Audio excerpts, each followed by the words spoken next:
Holy heck, it's Diamond and Zephyr and Timby. Yeah. I don't know who this loser is that has 9 months subscribing. Jesus Christ, I'm tier 3 no less.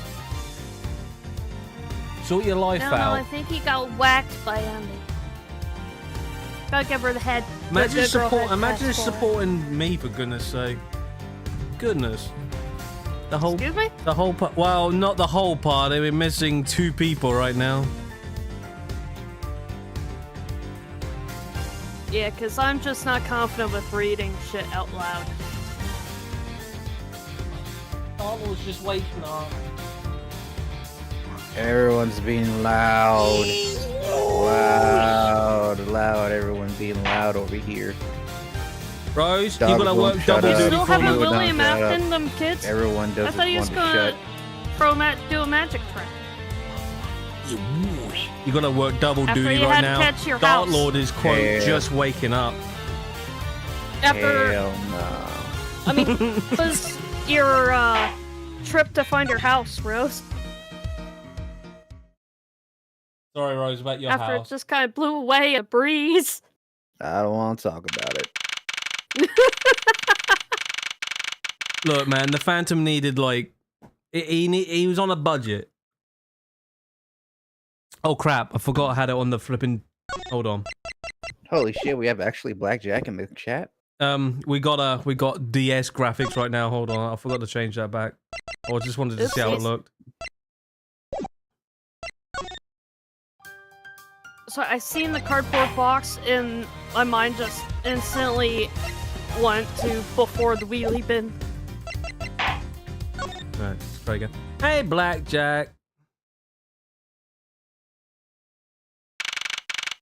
Alright, here we go. Oh damn! Doesn't Francisco look so cute in chibi form? Well, so this is the cargo hold, huh? Wow! It's so big!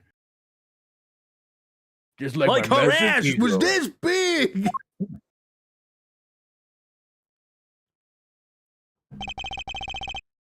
This plane is a special model. There's both a super large cargo hold and an ultra luxurious first class seating. So this is the real scene of the murder? There is certainly a huge high probability of that, which is why we are here, correct? Okay, let's get investigating, sir. I wish there was an Ace Attorney Investigations anime. Freaking hell, hold on, Diamond. We need to get Apollo first before we start this, because I think Apollo Justice came out after Trials and Tribulations, and then this came out. Yeah. Which, by the way, I have a timeline. I want to just say it now. The Great Ace Attorney Adventures is set in the late 19th century. 100 years back. Very advanced back then. The Great Ace Attorney 2 takes place a few months later.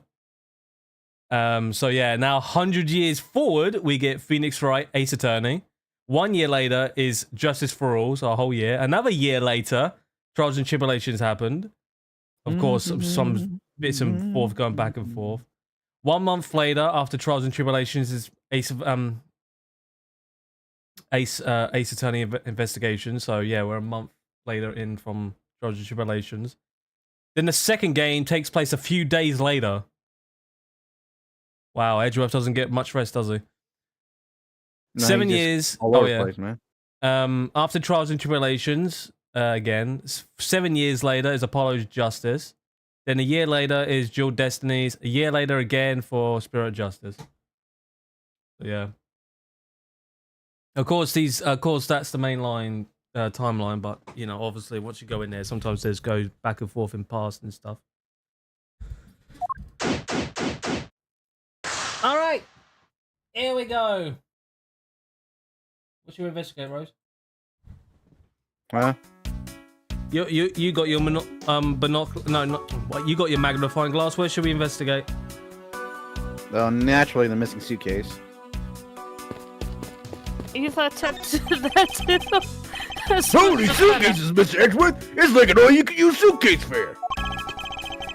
These must be all leftover ones they couldn't sell. The ones the company is planning to dispose of after the display is over. This paint job's pretty cool, don't you think? It's making you scream, artsy. Oh, why not purchase one then? I'm sure it will bring you much happiness. You think so? Maybe I will. Let's see here. $1,200. There you go, pass. And Mr. Nowhere wonders why they don't sell. You'd need 2 jobs just to buy one. Silly Edgeworth, you need 2 jobs to have a house and keep it. Yeah. Although it definitely looks like one is missing. Sadly, this game came out once the economy was fine. Hello, Helios.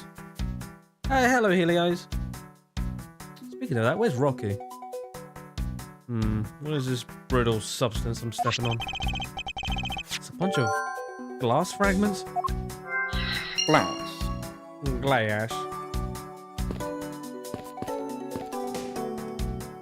4 to USA. Bed sheets. Rose. Is there something you got to do with this? Keeping track of this many pieces of cargo must be very taxing on the cargo crew. This sure brings back memories of when I worked as a part-time mover, sir. By the look in his eyes, he's waiting for me to ask about the rest of the story. But no matter how he paws on the puppy eyes, I have no intention of doing so. I'll be up for a bit and I'll be back after my slave owners leave the house. Wait, what? They're in your house?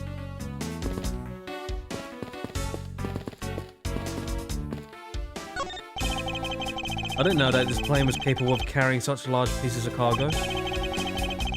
This thing's all tall as 2 of you on top of each other, sir.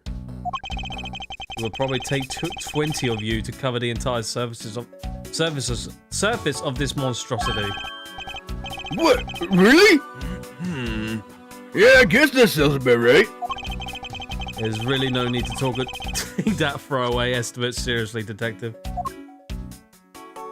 Oh boy, these 2, man, it's a shame that Gumshoe doesn't show up in the. We're talking about failing the science, sir.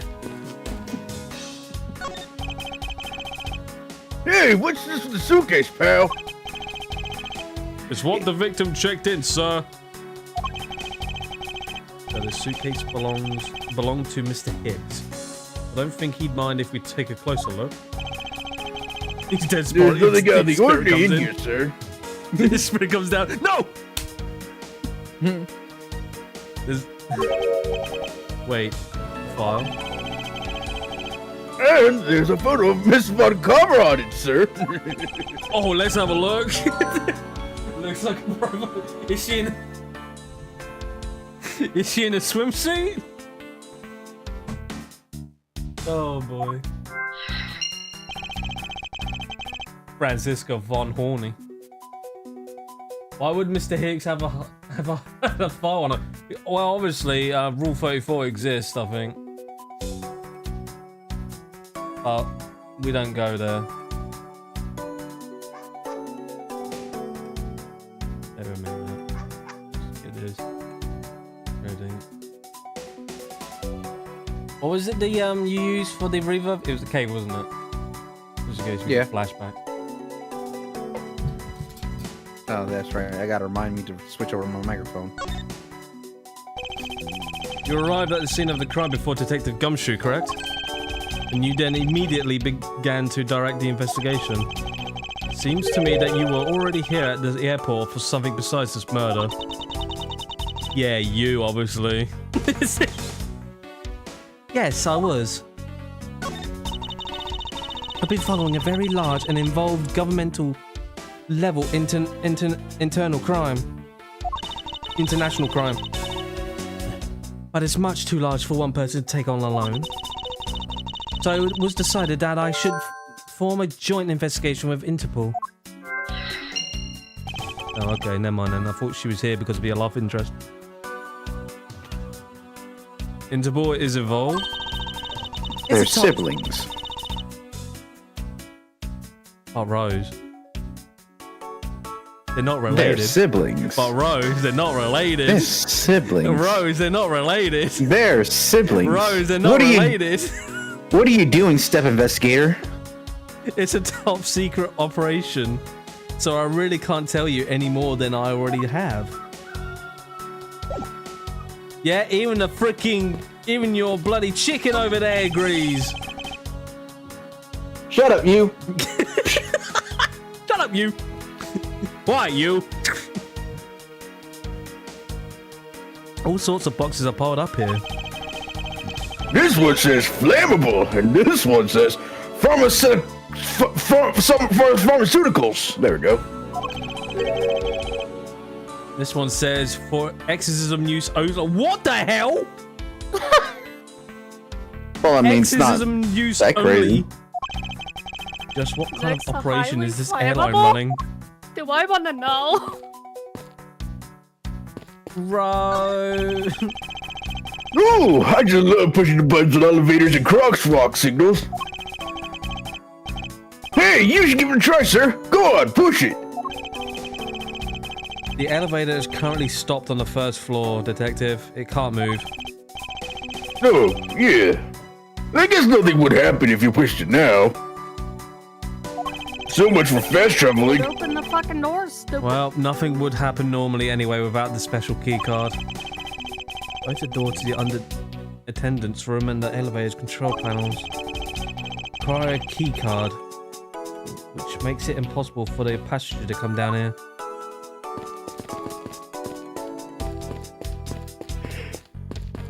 Okay, is that all then?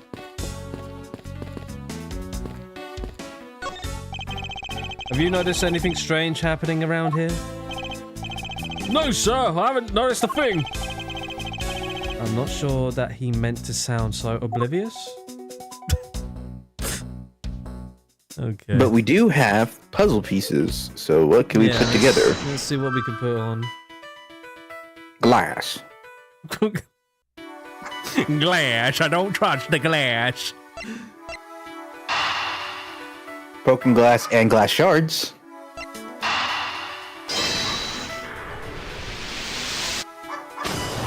You fool, you were right. Along The with the barking. The world of We love you, sir. Smart, the nuts don't like it. the world of They got fiction scared. where the lawyers have to do all the forensic work too. Yeah, I think we can safely conclude that these fragments are from a pair of glasses. And the victim was wearing a pair of broken glasses. Exactly what I was thinking. I'm not sure. I'm sure that the shards would match up perfectly with the remnants of the glasses lenses. Ergo, the victim was here just as I suspected. So you're saying that the real scene of the crime was here, sir? Isn't that what I've been saying for a while now? Oh, is it? I didn't know that. Perhaps it's a bit early like to me draw for that real, for real. conclusion. Yeah, I explained everything to you, Rosie. Like, the what? Because I got a lot of shit happening in the background. Hey, Rose, why don't you start What? learning the computer? No.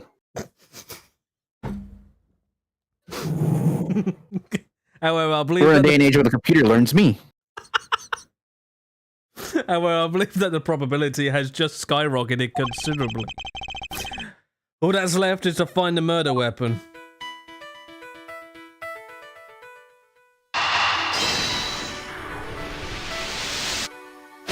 Oh, there we go.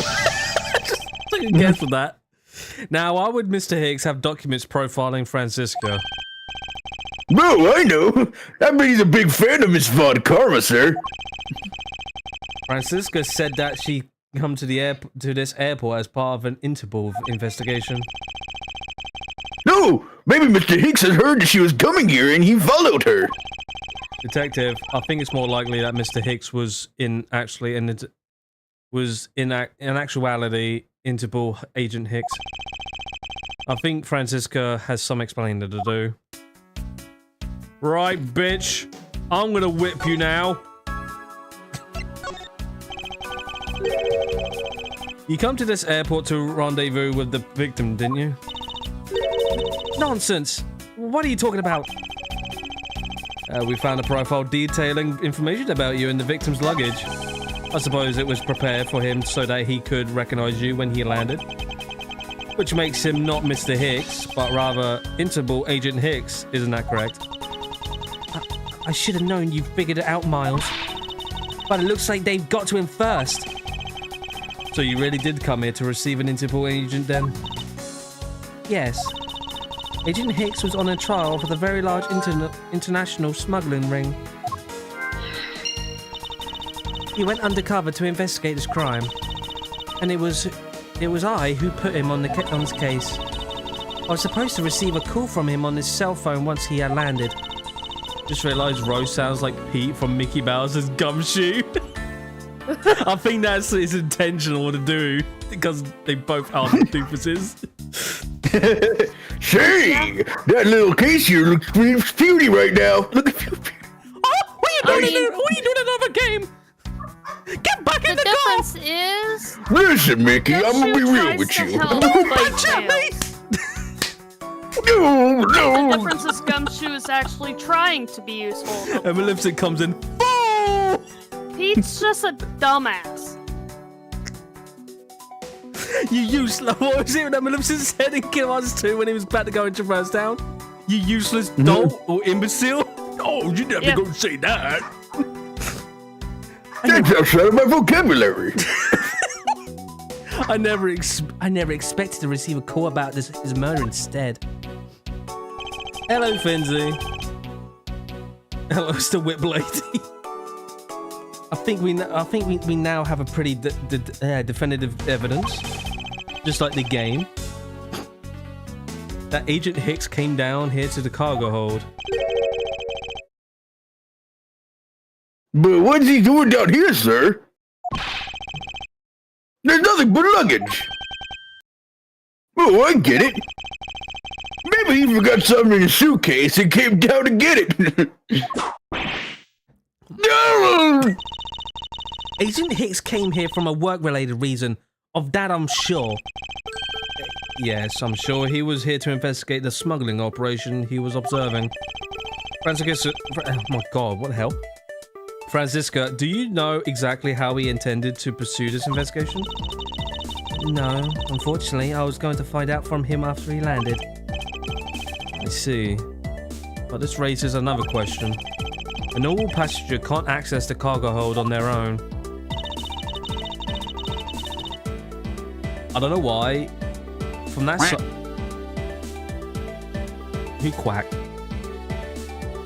Now listen here, Squirt. Stop cracking in my chair. For me, that terrible duck that I was fought with that little grunt. No, where's my steamboat? Why does Hicks remind me of that guy? I don't know. He's he kind of gives me that. Looks like Dante from the side. I was gonna say he kind of looks like that freaking teacher from Sonic X that was spying on Chris. Oh. Yes, this is a nice painting. Agent Hicks must have identified himself to a member of the crew and entered the cargo hold with that person who let him in. Yes, and then when he was murdered like here... that stereotypical snobby asshole. Like He kinda that does. rich snobby asshole that everybody hates. Your stereotypical snobby anime-looking guy. Yeah, just that one asshole. The glasses and the hair. Nobody They're likes. like, yeah, you look like a smug asshole. Always just kind of shows up anyway. These glass fragments. No, and I these hate broken happy glasses. Alright. Well, Rocky wanted me to say it. I hate happy endings. I'm gonna be able to get through this. These glass fragments, these broken glasses are a testament to that. And then... And yet...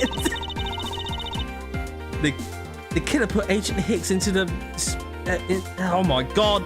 The killer put Agent Hicks into one of the spare suitcases and... Fold them like an auburn, he did.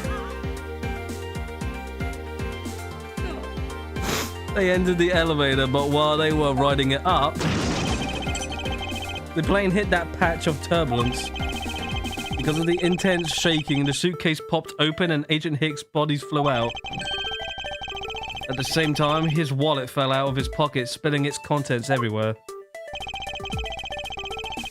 Which explains why there was money scattered all over the elevator floor. Investigation completed. I think it's pretty easy to say who the culprit is at this stage. What? Really, sir? It's ma'am. I know. Listen here, we're all about equal rights and equal lefts, alright? It's all about the gender equality. Respect the office, they say.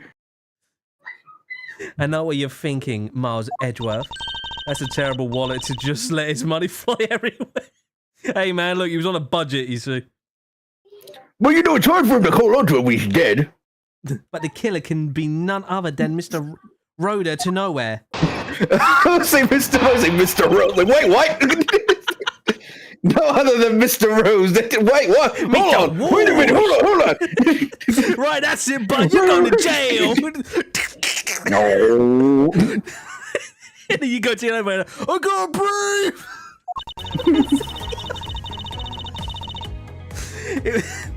If this was... For God's sakes. If it was a crew member, any of them could have shown Mr. Agent Hicks to the cargo hold. But the point to keep in mind is the key card that allows the elevator to come down here. The only person who was such high-level access to Miss Road and Nowhere. I'd say that's a pretty decisive piece of information, wouldn't you?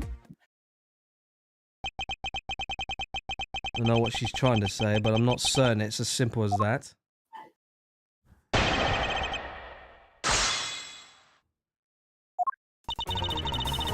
Okay.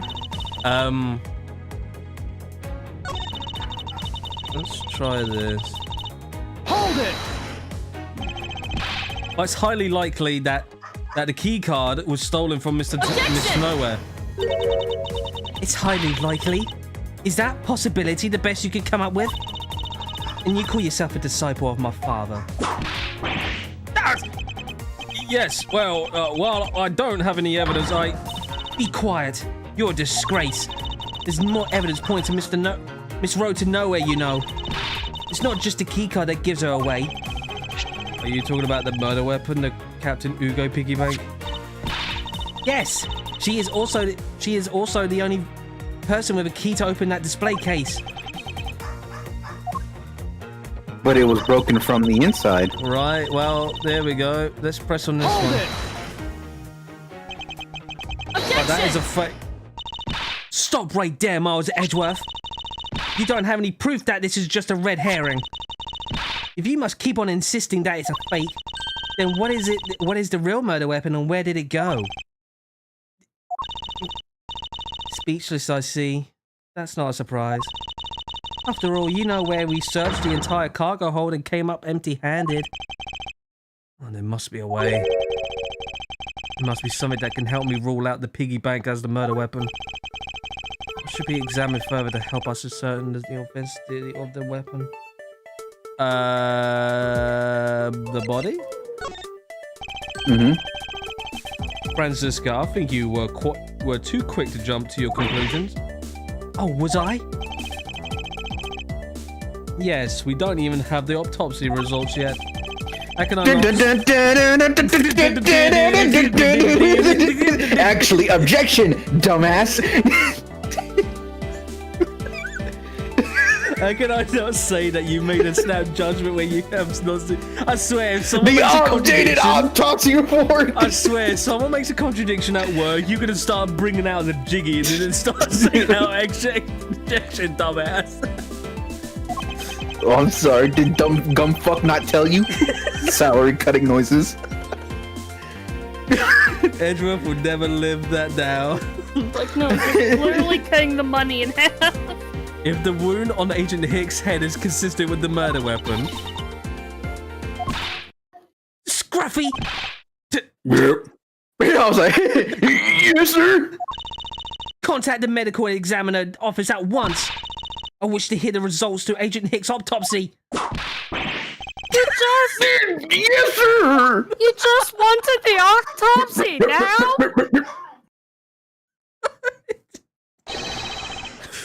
We got a problem, Mr. Edwards, sir.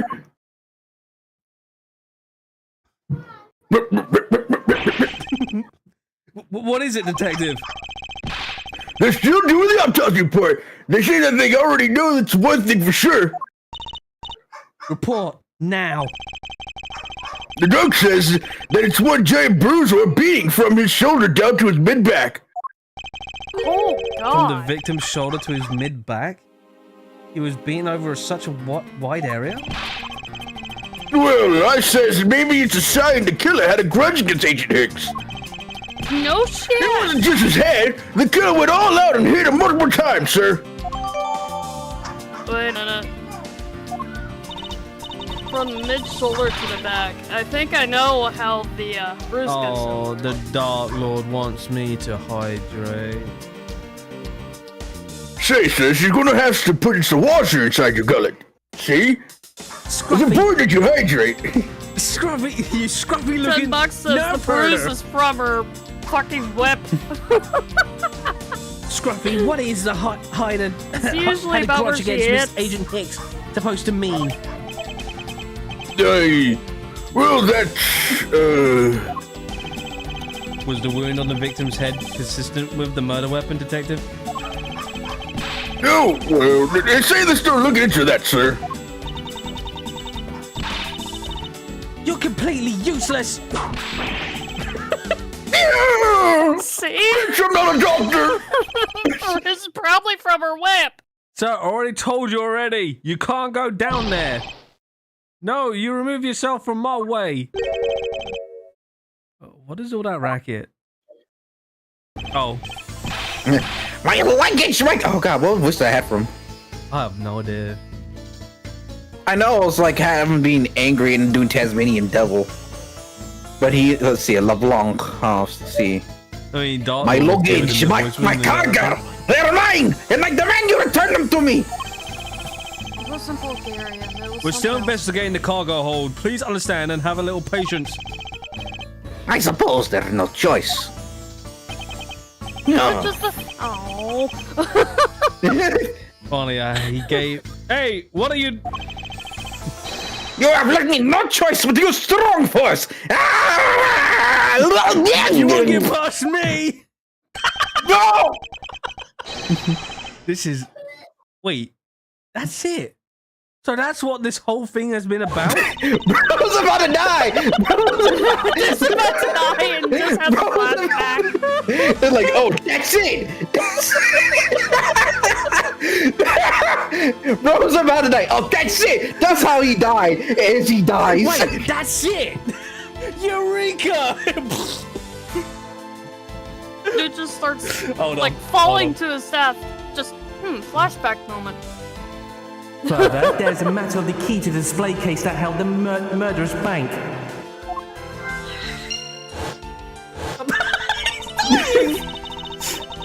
After all, you know we've searched the entire cargo hold and came up empty-handed.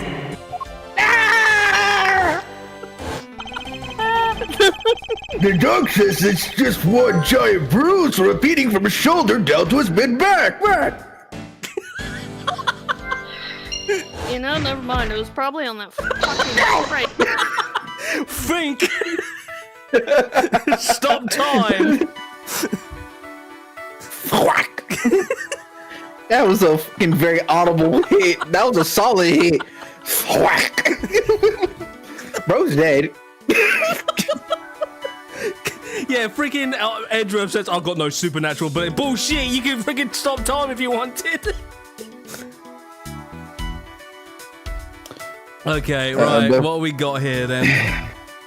Wouldn't the bank be connected? Cause of death and weapon wouldn't be found? Cause of death and weapon couldn't be found. That's probably for sure. Cause of death. Cause of... And weapon couldn't be found. I'll be surprised if that's wrong. You fool! What? I'm still dead. I can't see a clear connection between these two pieces of information. What a picture, man! Oh god. Okay. Oh, the bank, then weapon couldn't be found. Because if the bank is the murder weapon, So it is. it would have no connection. So it is. Yeah. I'm pretty sure. You bull. I guess I'll just shut up. You're gonna kill me! Freaking Edgeworth's gonna froth on the floor in a minute. He starts having a freaking panic attack. At least Oh, it's I better can't than on the think of fucking anything. crate falling to his death. Wait, hold on. That's what it is. Oh, because it has me backwards? Fuck! That'd be stupid. No, Oh wait, maybe cause of death. That.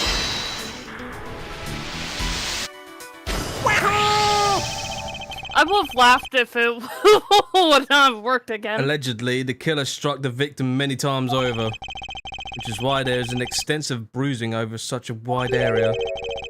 Is it really that correct? Is that?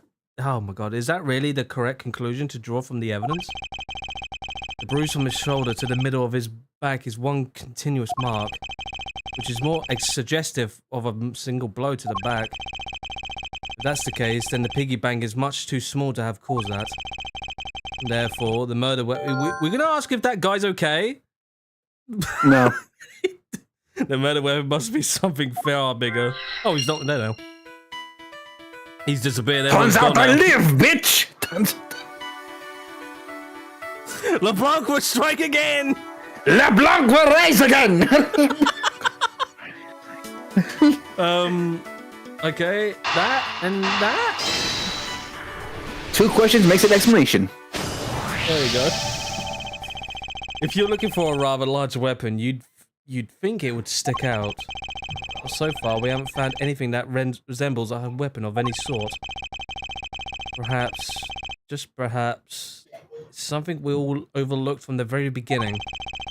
Because normally, it's too impossibly big to be taken into consideration. Oh, there he is. What's all that about? Was he trying to jump his way down here? Francisca?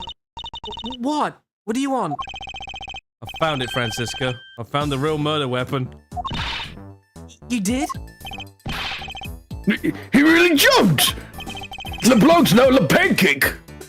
LeBlanc. You really did, we really didn't realize.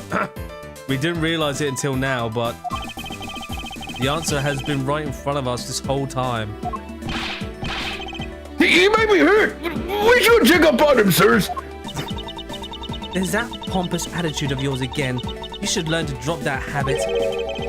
This is coming from a prosecutor with a habit of whipping everyone she comes across. Anyway, if you really are the prosecutor, then you back yourself up with evidence. The evidence is that I made the fuck up. I mean, you two aren't listening at all, are you? You don't give a fuck about that pompous asshole up there. LeBlanc, arise again. I don't have The white evidence. will rise again. Ah! I don't have any evidence to show you. Foolish reasoning for a foolish fool from a foolishly foolish fool meant to fool me. What do you mean by sure that I don't have touch evidence to Thing show? to say, except all still in third person, which is highly annoying. Perhaps I should have phrased it as that which caused Agent Hicks' death is incorporeal. Incorporeal. I can't speak. Non-existent. Forgive me, but I do believe I have figured out what was the real cause of death. Cause I'm free, Spirit world. free falling. Free The victim fell from the great height and subsequently died as a result. In other words, the real cause of death is free falling to the ground. Fell to his death? Yes, this is the only plausible possibility. The victim has extensive bruising on his back of his head and his back. and the only rational explanation for these injuries is that he fell to his death.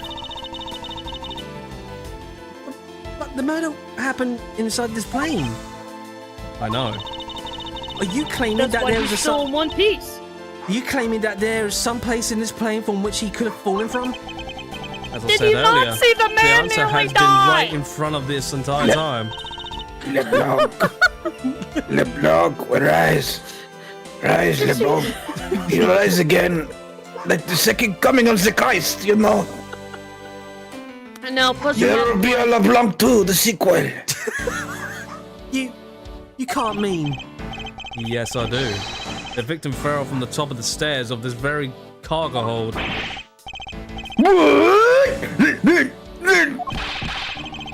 Oh, we're in trouble. We may have second death on our hands, sir.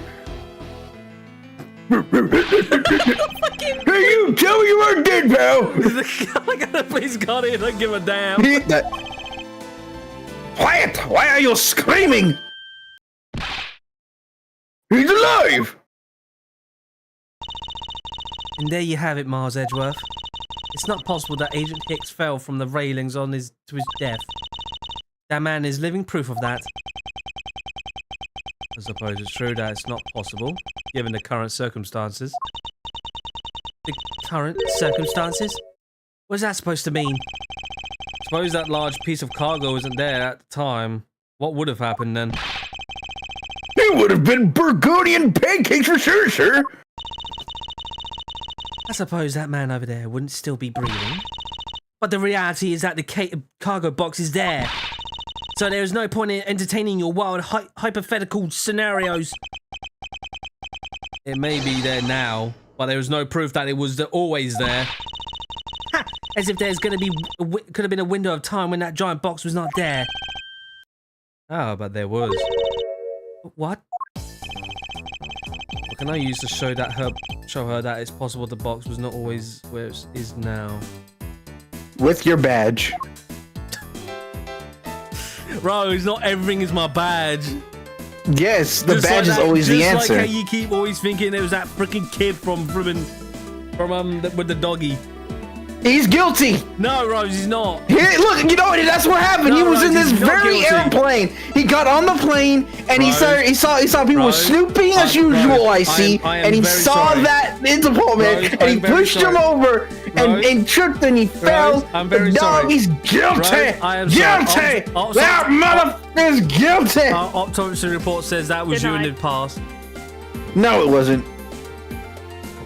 You had a bag with a As dog. you can see, there was no boxes there. There was this small box there. We all zoom in. Property of road. Oh, he's having a freak out. That's where his box went from last time. You feel That's where his box You went. refueled in the Republic of That's where the Phantom got the box delivered. yes. This flight had a short layover in Zhengfa in order to refuel. But that wasn't the only reason for the layover. We also transferred some cargo. One of the box in question was only transferred onto the plane at that time. To further prove my point, let's take a look at what's next to in the box in question. LeBlanc. It's labeled Zigfa Express. Correct, meaning it was loaded onto the plane in Zhangfa. Now, what if the box in question was also loaded on top of at the same time? It would mean that the box was not here in the cargo hold during Europe Zhengfa leg of the flight. Making a clear drop of which Agent Hicks could have fallen into his death entirely possible. But your theory is still very far-fetched. It'll allow me the chance to prove how very likely my scenario is. The first order of business will be to examine that piece of cargo in more detail.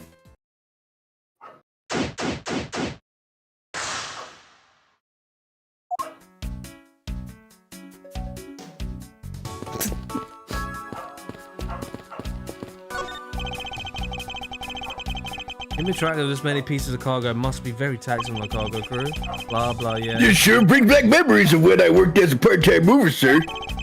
Yes, you told me this before, you numbnut. Listen here, pal. You're the one who investigated these boxes. See? Listen here.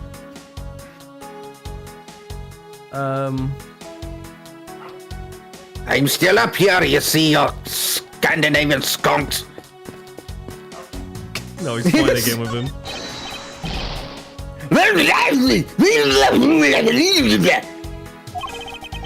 Why is You one of can those signs? You can rant at me and Borginian all you want, but no still means no, sir.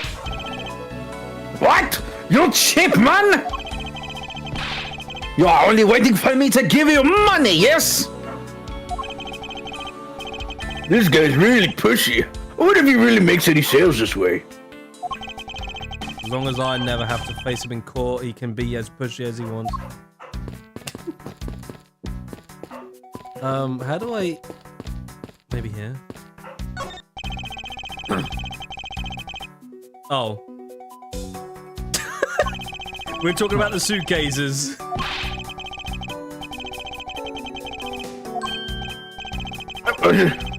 Oh, this is an airport and have a burger business sale. That would go free. If you win a raffle, you get more free. How about those, I guess, I sir? think that did everyone would...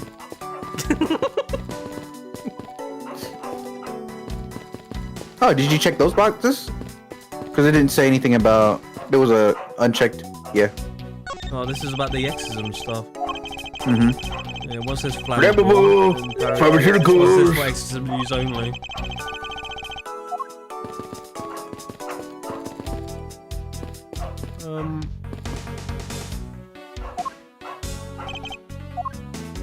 Yes, sir? Fuck off. Oh. No.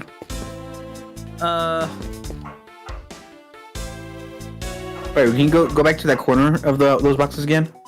A little to the right. Yeah. This is a large piece of cargo. There's a tag on it, sir. Let's see. Aleph Red statue. Never heard of it. Nor I, but all I care about is if we can prove it wasn't here at the time of the crime. Then let's get investigating, sir. And Oh no! back to the wing ding. Look here! Do not go about touching my possessions without my permission! Do not show to me like that, pal! Oh, this You do person jump. Mr. LeBlanc does it. I should see what else I could find out from him. Honestly, that's kind of grounds for arrest. What he just did. This bastard. I I take, want him to whimper and cry I like take the it little wuss he is. I take it that this piece of cargo belongs to you, Mr. LeBlanc. Of course it's mine! I shipped this fine piece of art from Europe! This Leaf Red statue is worth 10 million cents! No, maybe much more! Sense? Mr. LeBlanc's reason like for $1,000 choosing this bucks? plane must have been Pennies. the large cargo hold. 10 million cents? I suggest you stop trying to calculate how many packets of noodles that makes, Detective. Good. How do you do that? I feel like I keep getting better and better at far seeing too my easy to read. every year. Though I grow with each revolution of the planet around the sun. and I have the distinct impression he continues to madly spin in place. Hey, Mr. Edwards, so that 10 million cents, is that in euros or in dollars? Does it really make a difference to our case? Mrs. LeBlanc, there is a chance that your cargo is related to our murder case. I was wondering if you would allow us to examine it a bit closer.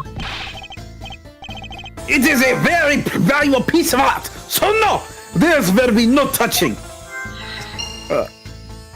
First of all, fuck you. Arrest him for invading a crime scene. Second of all, we're investigating the shit. That's like All right then. Probable cause, baby. I think we might have to do some puzzlings again then. smuggling and now obviously just two of them. So you're smuggling a You're valuable thinking piece what- of art. If Mr. LeBlanc was something to do with the smuggling ring, then it's possible that this fake statue is brought on board in Zhengfei. I think I need to question him a bit further. Oh no. Did I even ask this? He might scream at me. About your statue, Mr. LeBlanc. I wonder if it might be a fake. What? How dare you say my art is fake? I suspect that your statue might be a target of an international smuggling ring. Why do I see a foxtail out your back? What are you are you red? Don't say such fantastical things. These fantastical. Fantastical. Such fantastical things. These were not there. I have a certification of my cargo right here. You mean the cargo certification document? Mr. Zinc LeBlanc? Why didn't you say so earlier? Please show it to us at once.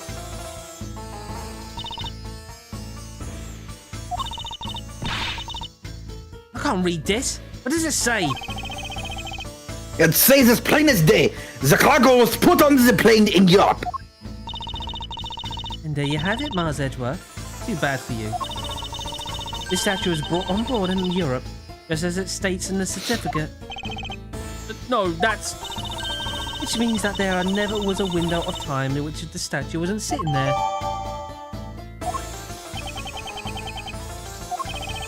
I respectfully disagree. You can't discount the theory until I see the statue for myself. Then you can have your wish. Look at yourself and see I am right. Whoa. What? Why does it look like I'm some Crash Bandicoot? They moved a lot of boxes too beforehand. Jesus. This. I know I've seen this somewhere before. Yeah, it's called Crash Bandicoot. And if you want to get too technical, Crash Twin Sanity. Crash! Let's get to the. This is the A-Lift Red. Gives us such a feeling of art. I can practically smell it. This statue has a high amount of historic value. That's why I kept it in a glass case. After it was unveiled at the museum in Europe. I brought it to this country to exhibit it. I don't like how it's looking at me. I believe a closer look is warranted here.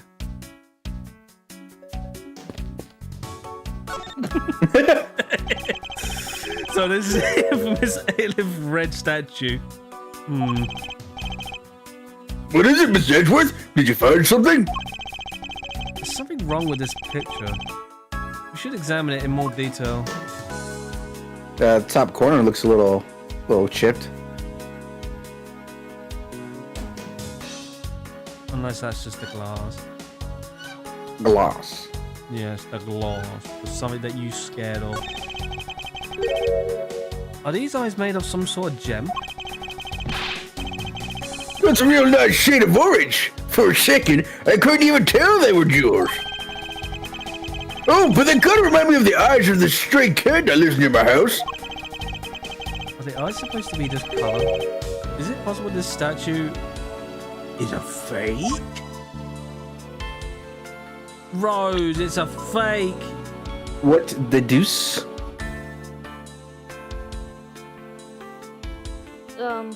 The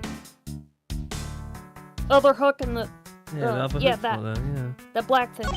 It doesn't have a rope There's on something it. unusual about this area. Oh, never mind then. Okay, look at the other one first. With the rope at it. What's this? The statue looks like it's stepping all over its neighbor's cloth cover. Oh, that's true. It kind of resembles the oldest attitude in the set. Ho ho! You! What did you say now? Further, my clothing ham is not being stepped on by anyone.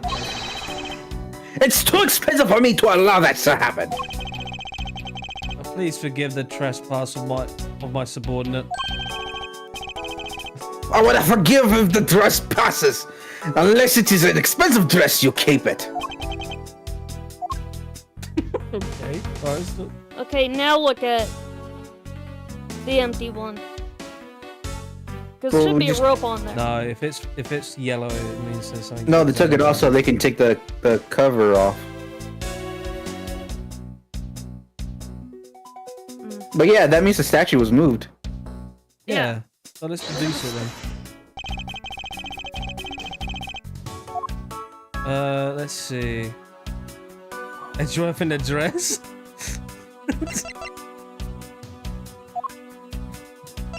The authentic, yeah, the cargo.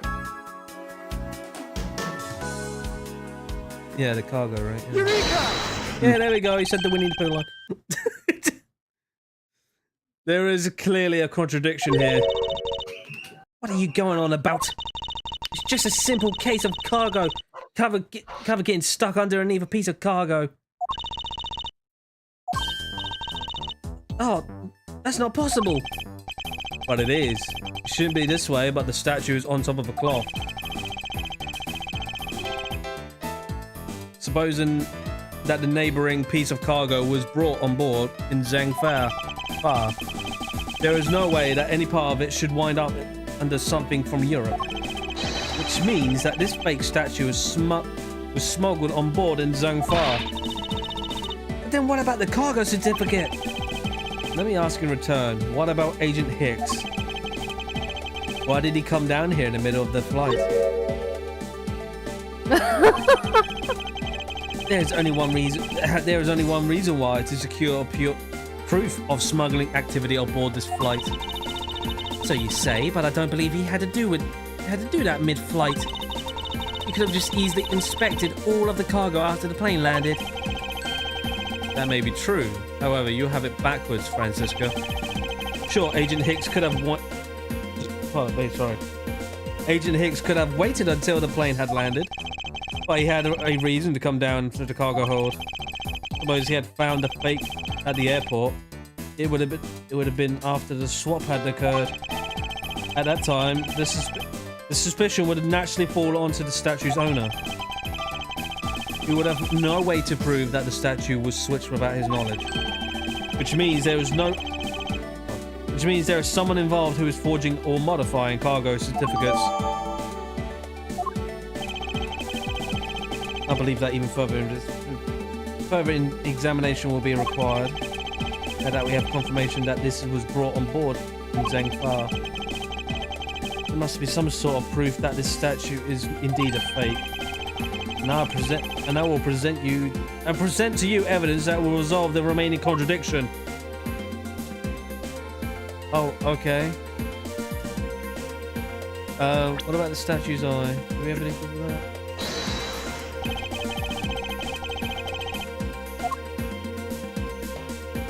It has something to do with my The picture! badge, right? Yes, the Yes, badge. clearly. The picture below the badge. Oh, yeah, look, it's red! I smarted! Well done, Bull. These eyes are awfully orange, don't you think? Yeah, pretty. Remember the sunset when I was in grade school, sir? I don't think you see what I'm talking about. No, I do, but it's really like the color of the sun when it's setting, sir.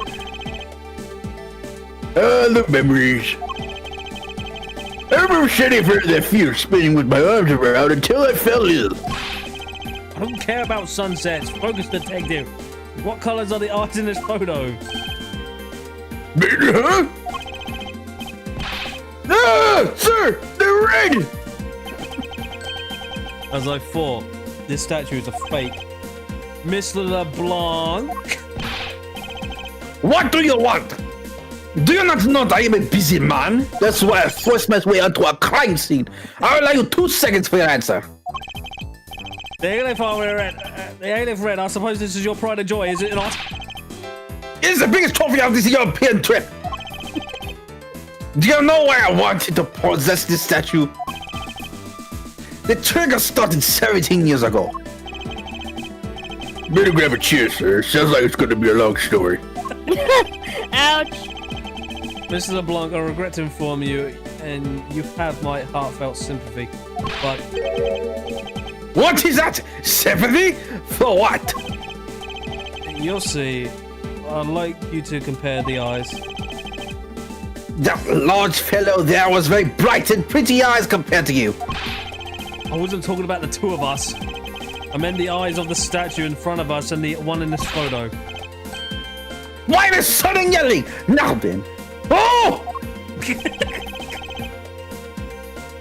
It is a photo of the statue on display at the museum in Europe. Wow!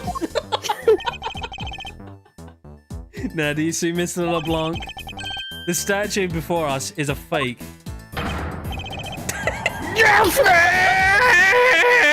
Girlfriend! Where does the wind come from? Yes. I guess the victim doing the real version of this was gonna get nabbed, huh? Yes. Well, this photo could have been been seen as nothing more than a simple souvenir. It was, in fact, taken to be used as a reference document later on. Next, Agent Hicks had to secure proof that the smuggling had taken place. He came down here to take a picture of the cargo hold, a rather empty one at that, right before the fake statue could be loaded on board. A photo of the hold missing a valuable piece of cargo would have been a proof enough. After that, all he had to do was hold the Zhangfa cargo crew and arrest the smuggler. Exactly. This only goes to prove my theory. If the statue was not the cargo hold during Europe, Zhangfa leg off the trip. There would have been enough height from which the Agent Hicks could have fallen into his death. Officer! Move this statue immediately! I want a thorough investigation of the floor underneath! Now! But sir, I'm not forklift certified. Now! Miss Von Karma, I'm ready to report my findings. Go on. After moving the Aleph red statue out of the way, we've tested the area underneath, under it with luminol, and there was a reaction. Oh well. It's blue. I see. There was a reaction to luminol, an indication that there was blood in that spot. Can we stop looking at it now, sirs? It would seem that my deduction were correct after all. I suppose it would appear that way. The culprit cleaned the blood up well. And how do you think the killer did that? How did the killer clean out all that blood? With his badge. Bro, stop with the damn badge. Hold on. Let me find it. Take that! The killer used a bloody cloth I found inside the suitcase to clean up the mess. I see. They had the need to clean up all the blood before the plane landed in Zhangfa. Yes, because otherwise the cargo crew would have discovered it during the layover. So you guys are saying that the murder happened before the plane landed in Zhangfa? There's no other conceivable timeline for the events of the murder. But if that is true, then that throws a certain person's testimony into doubt. If the murder occurred before we landed in Zhangfa, then this becomes highly suspect. Mr. LeBlanc. I'm sorry, Rose. It's the chick. No, it was the kid! No, I'm the sorry. kid! I knew it! No, Rose, she's not a kid! That kid was was 24. guilty! That kid! Right, That she kid did it with his damn dog! You mean the fucking druggie? Fucking hell, she's 19. Rose, you fucking idiot. She hasn't got a dog. Look at her. She's innocent. Pure as a tree in snow. I'm talking about that kid. No, Rose. No. The kid doesn't exist That yet. kid was there. No, He was there the whole time. I've seen it. I've seen photos that him and his dog always getting in places he ain't should have. We see the whole personal arc coming along with Rose with this kid. Recall Miss Mills' testimony about Agent Hicks in regard to when we departed to Zengfar.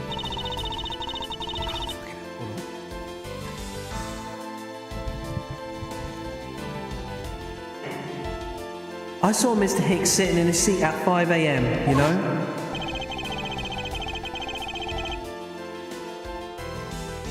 Putting that there on my other screen, Jesus.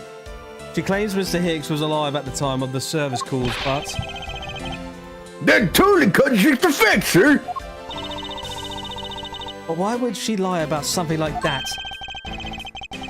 I think the only person who can answer that is Miss Melee herself. To be continually just not know. Oh, darn. What? Until next time, folks. No, Thanks for dropping by on you this can't week. be... Where are you off to? Right. This has to be continued, so I mean, Sorry, Rose, we're intermission. continuing now. Yeah, to be continued in 2 seconds. Dumbass. Damn it, she Get couldn't your kill. head Look out at the her, she's a wheelie bin and hardy. breathe. Rose, she can't be the killer. Look how cute she is. I know, that's why it's that damn kid! It's the plushie all along. Rose, you're gonna turn into that fucking guy. I want that bear. No, you mean, I want that kid. It's the fucking plushie all along. Miss Mill. Time to play a game of disappearing bears. Miss Mill. Huh? Do you recall what you said earlier? About when you answered some service calls as we were departing from Zengfar? Huh? You said that Mr. Hicks was sitting in his seat at that time. However, that is simply not possible. Because Mr. Hicks was dead long before we even touched down in Zengfar. Oh. Miss Cammy Mill. What are you quacking at me for? You quack. Dark. Dark Lord. Yeah. You still waking up? He also need to hydrate. Maybe I didn't see. Yeah, well, I've done that one. I didn't Okay, see what I didn't thought I did. No one can make a mistake so large, Miss Mill. Well, I make that kind of boo-boo all the time. This is going nowhere. There must be a better way of resolving this contradiction. Very well. Miss Mill, if you please, tell me about your alibi during the time span. From just before we were to land at 3 a.m. and 6 a.m. when the body was found. Are you telling me I'm a suspect, Mr. Edgeworth?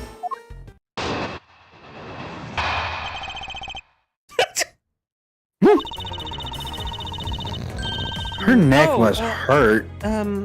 Yeah. From 3 to 4, That I includes if was she has bones in her neck um, at this point. in the flight attendant's room all by my lonesome self.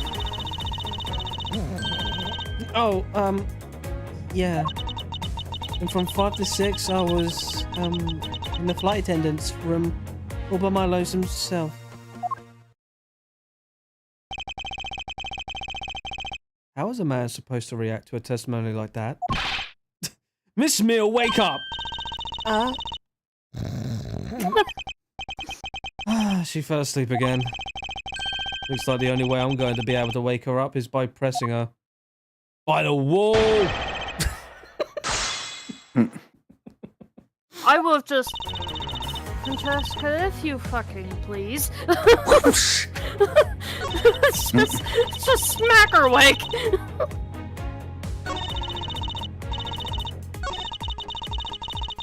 Well, press on this one. Hold it! So you were alone at the entire time, were you? Yeah, no one else was even popped their heads in to say hi. Oh, well, I think a contradiction just popped in to say hi. What should I do? Should I raise an objection? Yeah. Let's do that. Miss Mill, there is a clear contradiction embedded in your testimony. And we're not even in court. What are you talking about? It's not possible that you were alone in the attendance room the whole entire time from 6 a.m. to blah blah blah. Because My badge says. because suitcase. I wonder if you'd be able to be. I wonder if you would be so kind as to take a look at this receipt, Miss Mill. Bro literally pulled out the receipts. Yeah. Huh? A receipt for what? It's for the suitcase Miss To Nowhere bought. Now, if I may direct your attention to the timestamp, as you can see, it clearly says 5:40 a.m. Miss To Nowhere. Yes? Huh? Why is the killer here? I thought you'd have her locked up by now. I requested that she be present as a witness so that we may straighten out your complex lie. Now then, Mr. Nowhere, between the hours of 5 and 6 a.m., you took the trip from first class down to the first floor in flight shop, correct? Yes, I went to the shop to buy a suitcase. After which, I went straight to the attendance room to drop it off. And did you see Miss Mill there at the time? No. So, Miss Mill, were you really between the hours of 5 and 6 a.m.?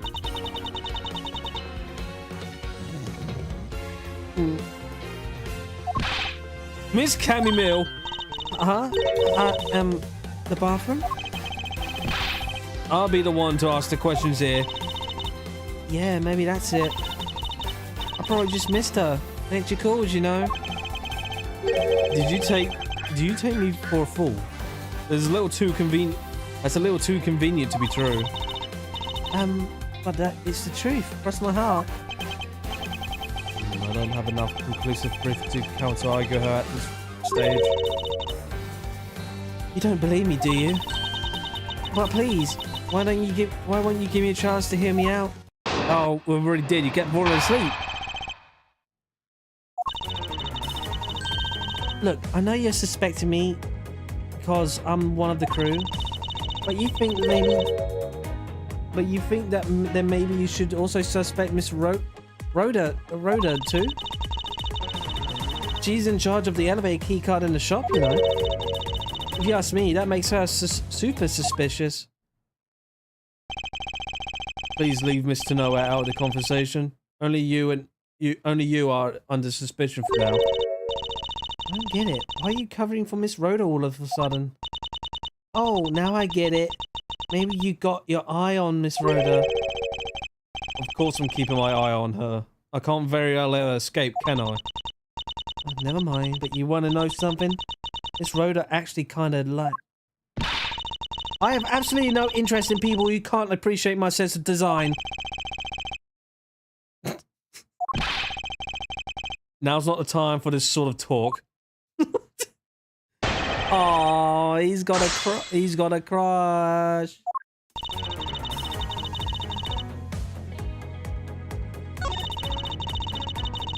Let's see. Hold it! The key card. And what were you in charge of, Miss Mail? I take care of the attendance room. That doesn't count. Oh, but I spent so much time in there. It might as well be my responsibility. Mr. Edgeworth, Cammy's very talented in languages. Languages. So she assists passengers who may not speak English, especially those who speak Borginian. She's only the one on this flight who is fluent. Oh, you mean that kind of what I'm in charge of? Why didn't you say so in the first place? What else could I have meant? Yeah, so I'm really good at Borginian. She's fluent in Borginian. Then I suppose you're in charge of processing documents in Borginian? Yeah, I take care of anything that has to do with Borginian. Very interesting. Trust me, that makes sense. Borginian stuff. The certificate. Authenticity. this statement bit. Oh wait. No, where's it? There. Objection! Dumbass. So you are the only one in this flight crew that speaks Borginian. Is that correct? Oh, yeah, I guess so. I studied abroad in Borginia for a while.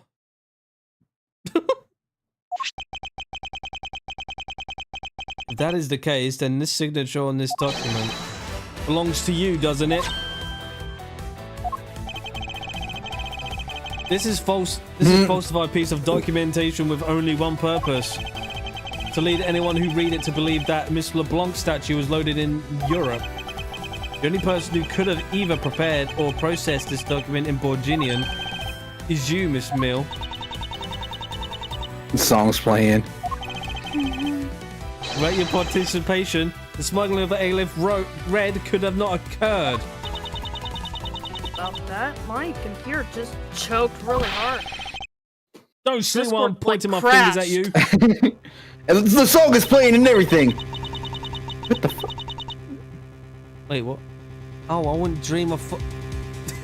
Wait, what? What's going on with Why my does she blowing have bubbles. with her? Oh, I wouldn't dream of falling asleep on you, Mr. Edgeworth. Hey, she has fucking pupils now. It is exactly as you say. Are you confessing to have participated in a smuggling? No, far from it. It's true that I was the one who signed off on that document. But you can't use that fact alone to make your allegation of smuggling stick. You shot that? There is no direct correlation, after all. All you have to do, all you have is my signature on the piece of paper. Really? All you did was sign it. I was neglected to check if the cargo had been loaded onto the plane properly. So sorry about that. Seems she's finally woken up. This is going to be one tough fight. Suppose this is just a okay. Supposition. Even if I was involved in the smuggling, you can't throw the charge of murder on me just like that. Objection! If you were involved in smuggling, you would have a strong motive to kill. Agent Hicks was in the middle of an investigation regarding a smuggling ring. And just when he was about to close in, he's killed by a member of that ring. Well, did you ever stop to think that maybe Rhoda is the smuggling ring member? After all, unlike me, Rhoda has access to many things on this plane for work purposes.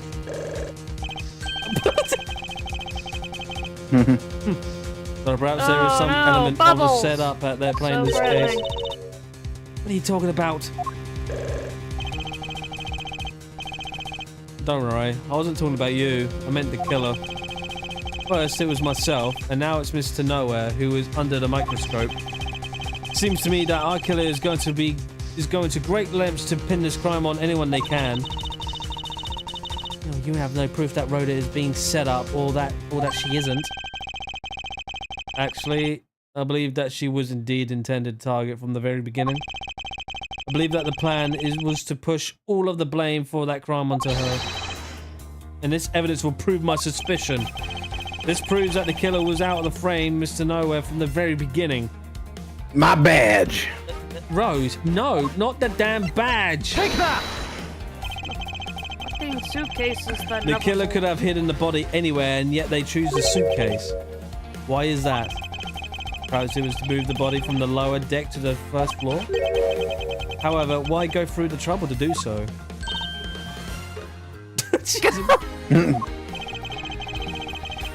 The only way of these actions makes sense is if the killer had wanted to frame Mr. Nowhere for the murder. Mr. Nowhere buys a suitcase on every flight she works without fail. But should a suitcase be switched to one containing the victim's body, that would put her in a very tight spot. Unfortunately for the killer, the turbulence put an end to that plan.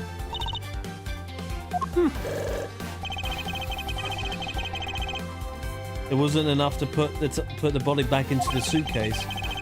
Ergo, they made do with whoever was at hand and adapted their plan and tried to frame me as I lay unconscious on the floor from the turbulence. The killer then went to hide the suitcase in the in-flight shop and brought the piggy bank back to the elevator in order to fabricate a false weapon. A lot of work for a fruitless endeavor, wouldn't you agree? Sounds like the killer had a tough time too, huh? I mean, why would the killer need to frame someone that badly anyway? That is because of a special circumstances surrounding this peculiar case.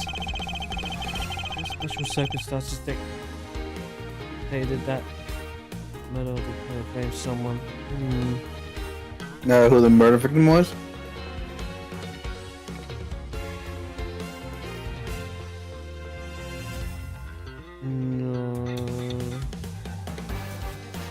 Where the murder took place, maybe? Okay, I guess that's right. The special circumstance is simply that the murder took place on a plane mid-flight. No matter which country customs is quite strict in this day and age. So no matter what you do, the chances that the body will be found is very high. Therefore, there was no choice but to frame either Mr. Nowhere or myself. In other words, the only one who fits within the boundaries of the criminal's movements is not Mr. Nowhere or myself, but you, Miss Cammy Mill. Only you and you alone could be the killer. And... Are you done already? I was about to fall asleep again. Anyway, let's be honest here. You don't have any you have anything on me other than a whole lot of circumstantial evidence. No. You see the outline of how the murder occurred, but I have no definite evidence. But isn't there a piece of evidence that's still unaccounted for? That still can't fit into the big picture. The cell phone. Where's the damn cell phone? Take that! I don't have any actual evidence. I thought not. But that's because it was missing and still is. It missing? What do you mean by that? In the complex puzzle in the complex puzzle that is this case, there was one piece I kept getting stuck on. And that is the victim's cell phone. Francisco, you were waiting at the airport for a cell phone from Agent Hicks' cell phone. Or at least, that's what you told me. That's right. But Agent Hicks' cell phone could not have been found at the crime scene. You mean the killer took the phone with them? Precisely. I suspect that if we were able to find that phone, it would lead us to the killer. Come on, get serious. If the victim fell to his death from that height, wouldn't his phone break as well? We wouldn't know that until we try a little experiment, will we? Francisco, I'd like to ask for your assistance. You know the victim's phone number, do you not? Of course I do.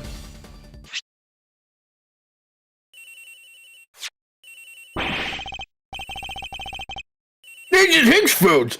Entering from somewhere, sir! I hear it, detective. Now, where is it coming from? Oh. Miss Mill, wake up. Hi, Mr. Edgeworth. I got sleep all of a sudden because it sounds like a lullaby I used to love as a child. I better find that cell phone fast.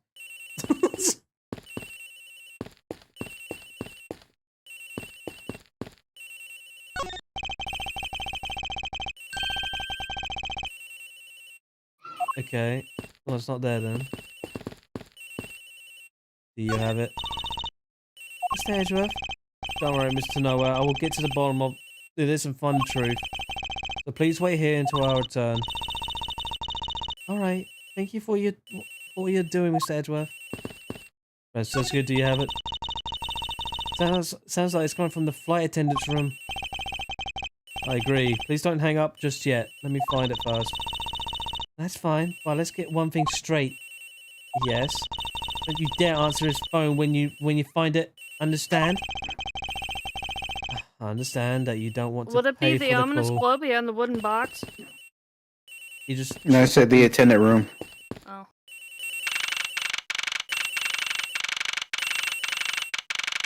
Hey Rose, it got louder. The ring is coming from somewhere in here, sir. No shit! Leave no stone unturned, Detective Gumshoe. We must find it.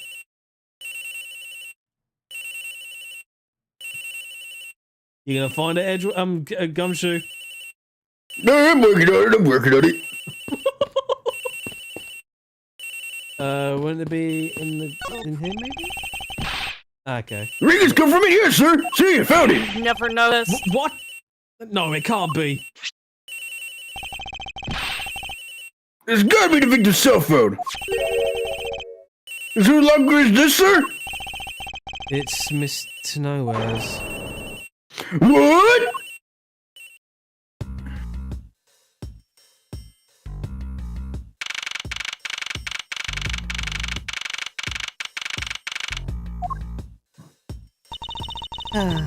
So, Mr. Edgeworth, how did it go?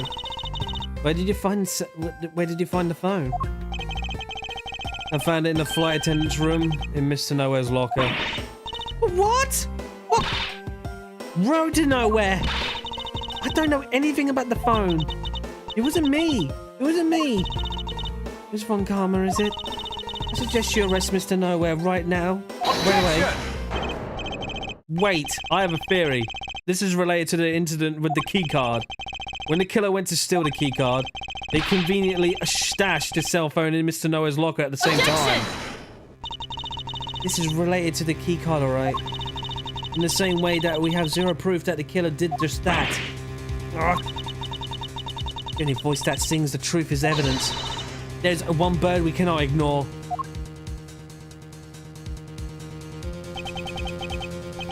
What shall I do? Francisco's right. Can't offer baseless conjecture at this point. At this point, dude, call Phoenix. Alright then, why did the culprit take the cell phone from Agent Hicks? Must have something very incriminating on or in it. Hold it! What now, Mars Edgeworth? It's not over yet. We have yet to figure out why the killer took the phone. What? I think Phoenix is like on a vacation at this point. I think during this time.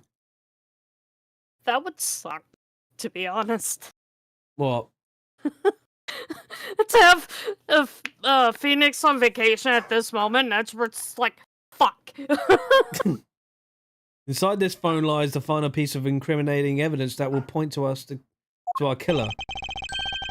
We need to examine this phone in more detail.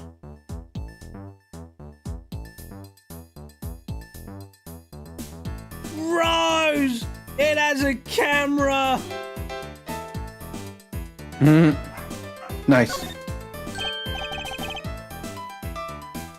Remember back in the day, phones that had the camera just had one lens. Now Apple here keeps saying iPhone 14, 2 lens, 15, third lens, 16, 4 lenses. That has a camera lens. Come to think of it. I wonder, how exactly was Agent Hicks planning to preserve the crime scene of the smuggling? Francisco, I need you to confirm something. This cell phone, can it take pictures? Mr. Edgeworth, I can't believe you don't know about this kind of basic stuff, sir. This looks like a very similar model to my own. And mine can take photos just fine. Do you think Agent Hicks could have taken some pictures with this? In particular, pictures as evidence for his smuggling case?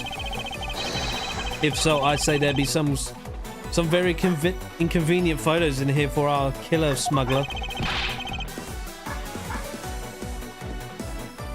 This phone's all busted up, sir. Even a secret prosecutor can't repair a broken phone. I'll find a way, don't you worry about that. I go back to sleep now. Objection! The LCD screen on the inside and outside are broken, that's for sure. But that's also reason enough to believe that our killer wasn't able to erase the data. What? What do you mean by that, Francisco? Looks like our killer isn't very familiar with electronics. This phone still rang when I called it, meaning that the only LCD screens are broken. It's possible that the photos are still there inside, waiting to be accessed. All we need to do is transfer the data on my phone.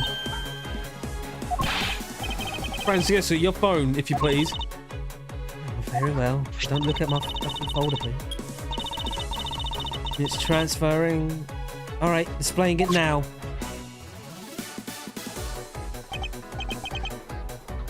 This is... Agent Hicks was most certainly trying to obtain some evidence from his smuggling case. Hey, they're the friends that were in this picture. But this has no meaning as a piece of evidence in this murder case, right? Well, she's right. There's not much we can find about this Agent Hicks killer, sir.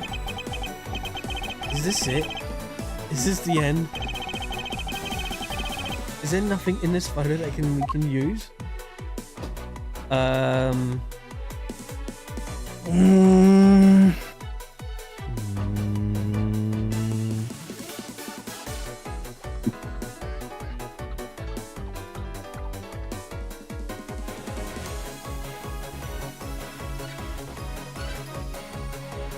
I'm not seeing anything. How about the suitcase?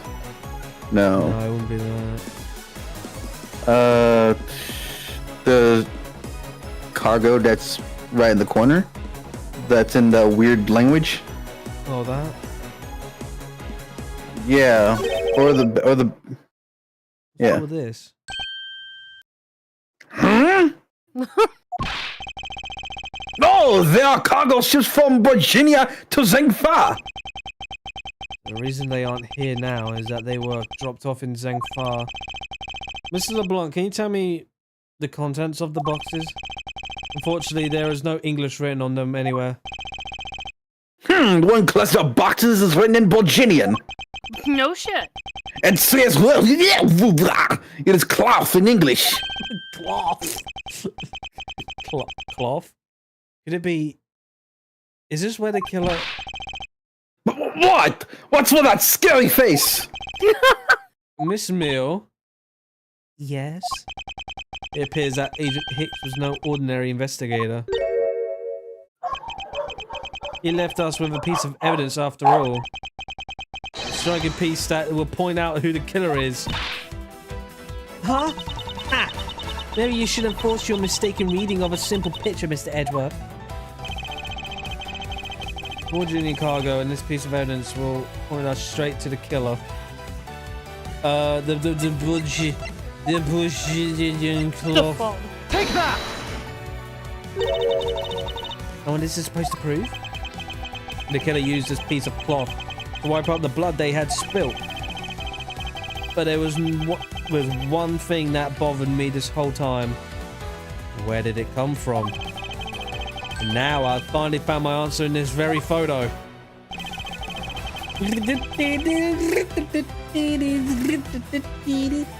The cargo that was unloaded in Zhengfa had cloth written on it. Dumb fuck. Rose is dancing right now. Yeah, you see it right there in the chat, right there in the right down post to give.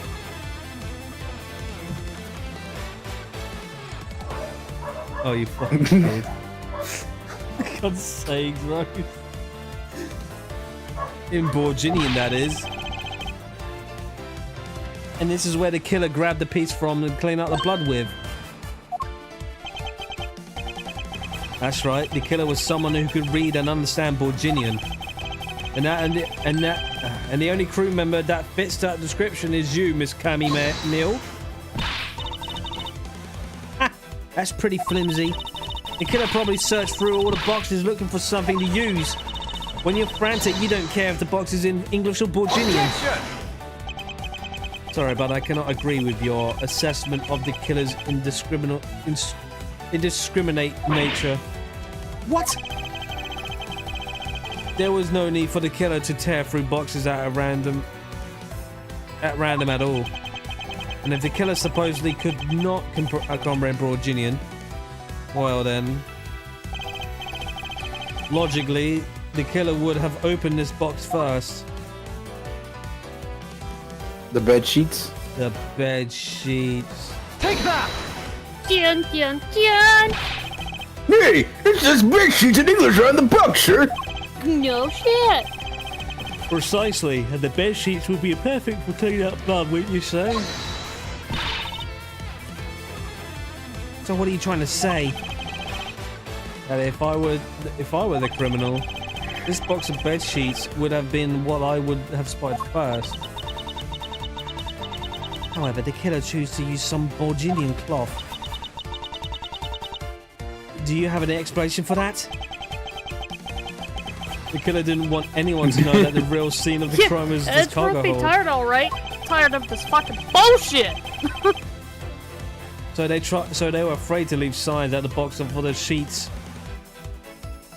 For the sheets that had been opened. However, the Borginian cloth, well, that's a horse for a different color.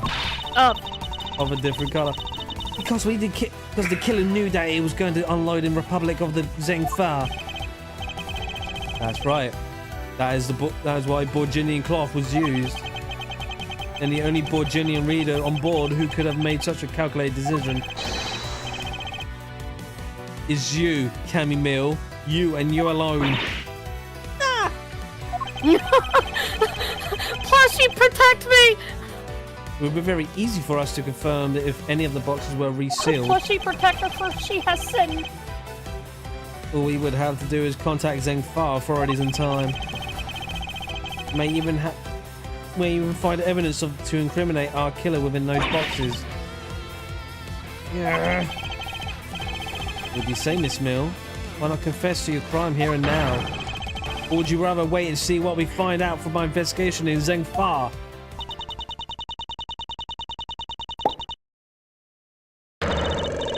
Who knew she learned Bubble Beam?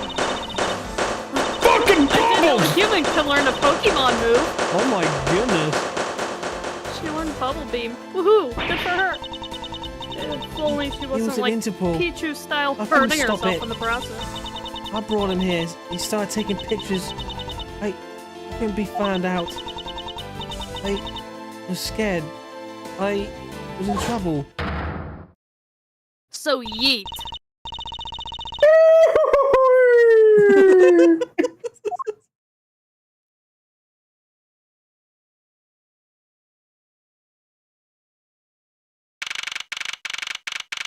Ah!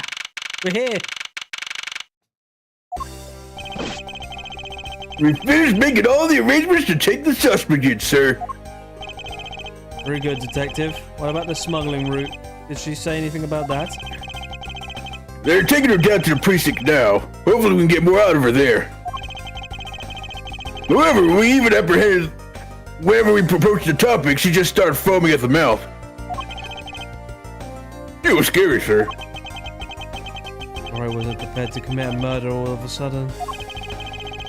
One thing is for sure, the ring behind this whole mess means serious business. Looks like there's a lot more to this case than meets the eye. Mr. Edgeworth? I just wanted to say how much I appreciate everything you did. Thank you very much. It was nothing. In fact, I should be the one thanking you for your cooperation. But truly, if it wasn't for you, I might not be here right now. Instead, I can continue to serve our passengers as a flight attendant. I hope that... Well, please accept this as a token of my appreciation. That's... I see, you don't have to take it if you don't want it. No, I mean, I would never turn down a lady's generous offer. Oh, thank you. I'm sure it will serve you well. Remember, we here at GoU Airlines are always ready to serve, Mr. Edgeworth. Thank you, I keep that in mind. Now I must bid you farewell. May all your skies be blue, no matter where you go.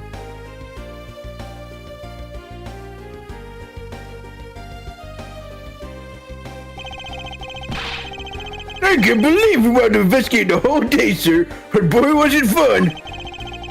Speak for yourself. My day was filled with earthquakes, elevators, and false charges. By the way, where's Francisca? No, she's filling out some customs paperwork for her departure. Departure? Yeah, Miss Von Karma's always really busy, sir. She's been flying from country to country and chasing down some leads regarding her case. Detective, can you cancel the car I had you reserve earlier? You got it, sir. Oh, Nerd Rose is gone. London cancelled! Good. Francisca? I thought I told you when you first landed, I have no time for idle chatter. I have no intention of wasting your time. However, it has been a while since we last met. I also have no time for such familiar reminiscence. Just who do you think I am? You are Francisca von Karma, a very proud prosecutor deserving of much respect. Until only a little while ago, I was but a wretched mutt who was always losing to you. A dancing period, living her life on the name and fame of her invisible father built. True, your father, Manfred von Karma, didn't lose a single case for 40 years as a prosecutor. However, I wouldn't say he was invincible. What are you talking about? The group I'm in on a trial is a little more troublesome than most. The smuggling route we found this time is only one silver of the big picture. Sounds like a dangerous assignment. You really don't have to worry. I can take care of myself. Yes, I suppose you can. Plus, there's another agent on this case with me. Oh, another agent? He's a star among Interpol agents and has the highest successful arrest rate. Who knows? You may even run into him one day. I was simply caught up in this one case. I hardly see why we would cross paths. I suppose. But I doubt he would say the same. I'm not following you. Well, you'll understand soon enough. The fight has only just begun, Miles Edgeworth. I'll be back in this country soon enough. When I am, you can be sure I'll pay you back in full. What you talking about, Samadhi? Bro. So yeah, the kid's in on it. I knew it somehow. The kid is. It's the kid.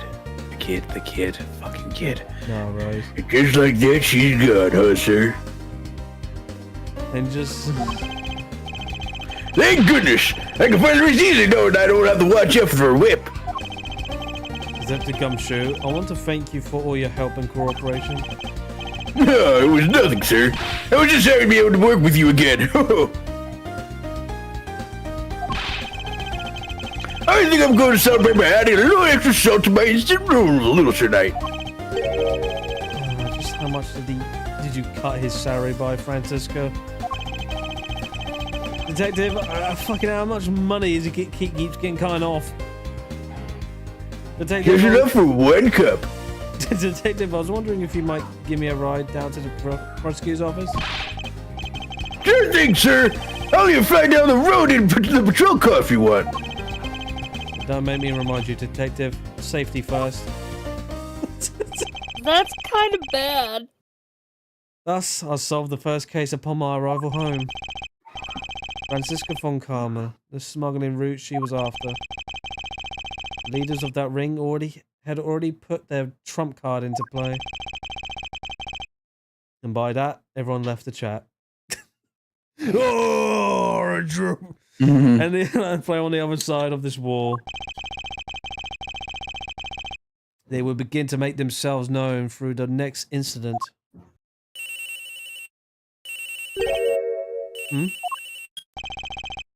Edgeworth speaking.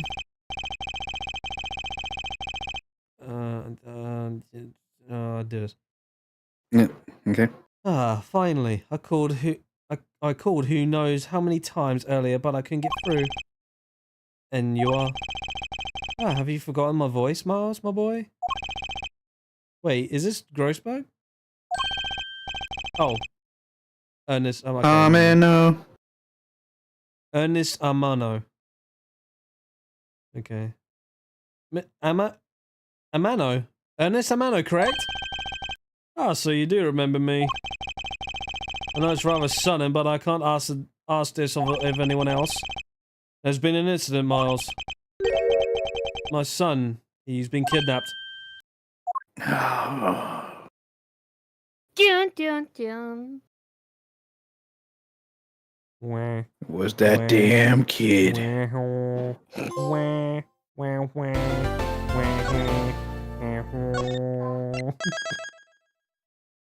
Oh, let's see what this guy looks like. Let's see who we can go for.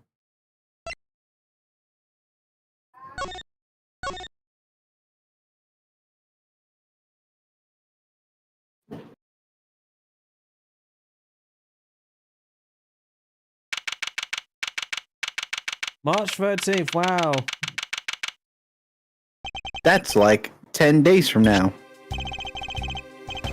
11 days after, 9 days after my birthday.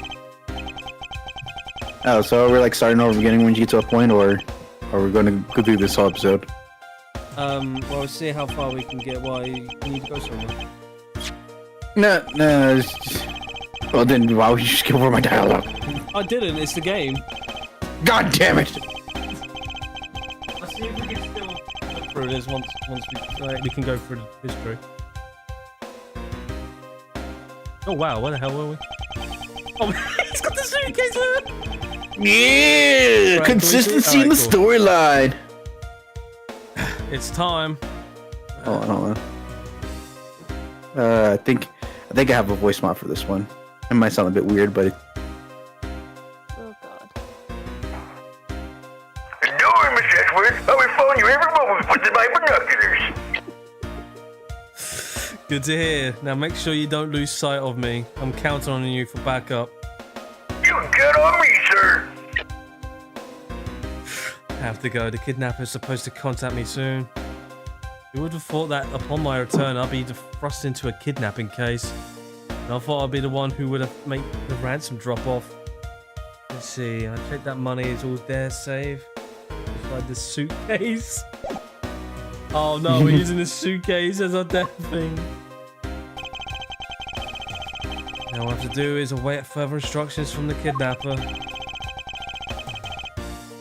Which I'm expecting to be transferred to my cell phone. Wonder who else is around. This is the meeting place after all. Oh gate my water. God. Oh no! Wait, isn't that blue badger thing over there? Yeah. Welcome to Gate Water Land! Oh, thank you. And a big hello to you! I'm Patrol Badger. Nice to meet you.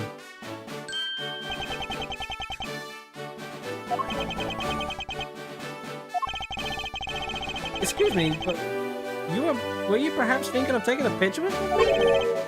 A picture? Of you? Sorry, but I'm not interested. Oh, that's too bad. Well, have a good day. Hello?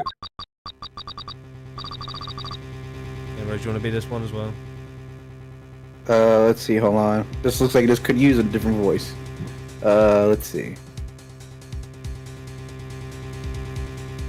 How about this? Who are you? You're not Ernest Amano. Alright, freaking, alright, Fucking Teletubby reject. alright, front man, calm down. Sounds like the kidnapper's using some sort of voice alteration device. Oh, you got all freaking good. Sounds broken. Yeah. I'm his representative, Miles Edgeworth. Are you a cop? No, I'm a prosecutor.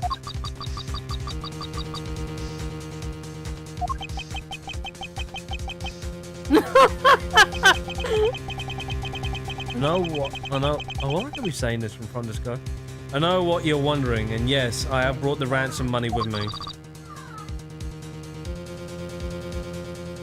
I see. In that case, bring the money with you to the stadium. This person intends to see if I'm being followed. Huh. Please, Detective Gumshoe, I really need you to come through for me this one time. Yeah, it's Of actually course that he little pressed the animatronic ugly thing case. from that fucking one case. I knew I see a case, but it's like, why would he have that in public? Wait, that symbol, is that the Gavin is? Are we gonna see your boy? Edra speaking.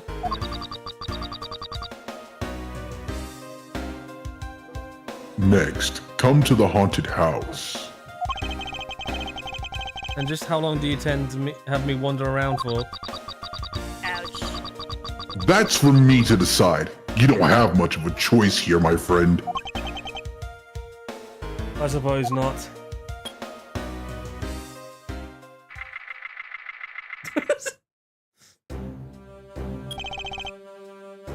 I've arrived.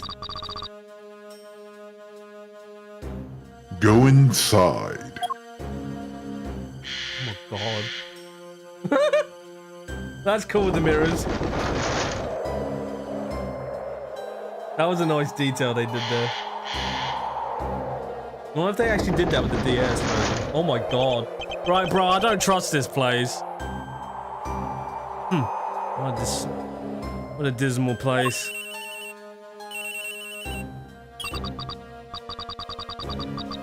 That's it. Go through those doors.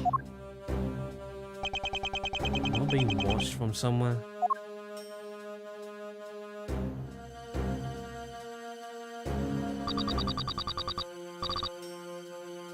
Leave the money and go. Now.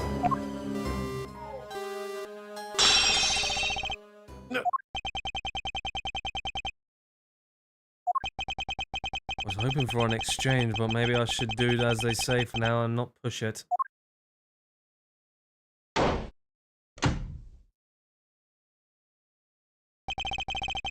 Didn't catch even a glimpse of the kidnapper. Perhaps I should keep my eye on this haunted house until police backup arrives.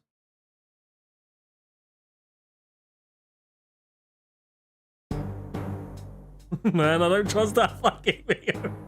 What is this, Resident Evil? Oh my god! Bruh! Oh my god!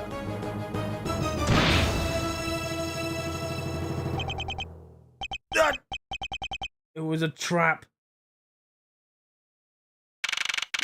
No shit.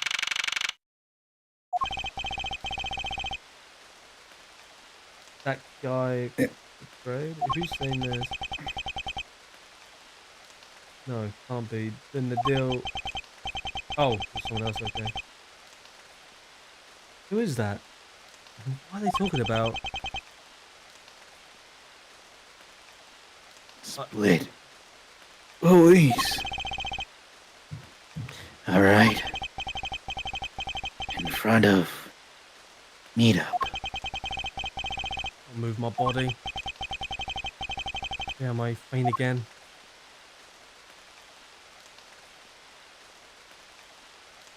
Oh god, it's a pink badge. Look at the other ones. You got the one with the glasses. Oh, I don't like the one with the no freaking pupils at all. What were they thinking with that one? Where am I? How long was I out? It wasn't raining like it is now when I made the drop off. This was supposed to be a simple affair. Why have I been taken hostage as well? I can only assume Detective Gumshoe lost sight of me at some point.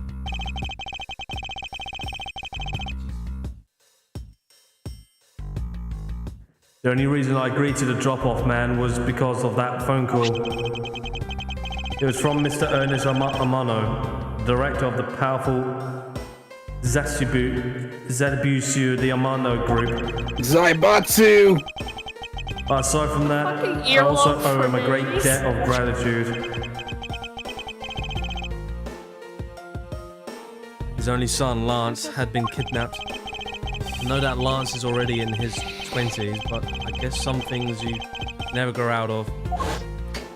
Yeah, like my stupidness.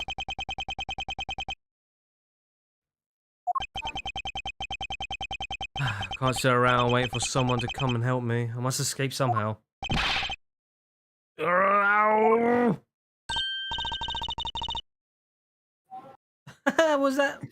Was that you making that funny noise sound? Who's there? Now dare you laugh at the gentleman's polite. Oh my god, who are you? It's a ninja. She's got a big ass key. Who are you? A Keyblade, one might say. Are you one of the kidnappers? A kidnapper? Me? No way, I'm not into such petty crimes. No, I'm after something much bigger. Is this gonna be our Maya for the day? I must have been worn out from today's ordeal. Focus Miles.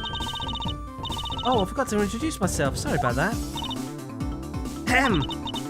Even in the deep depths of the night, when no other bird dares to take flight, one alone soars to shine the light of righteousness and of the world's blight.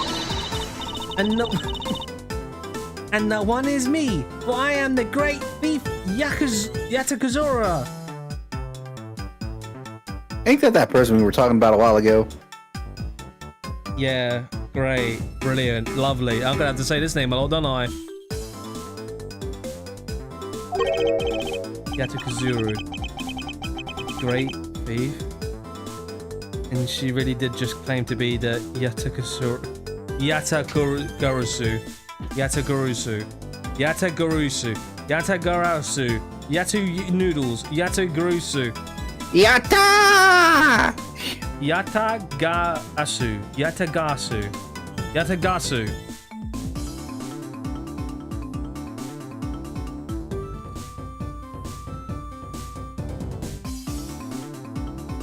Hold on.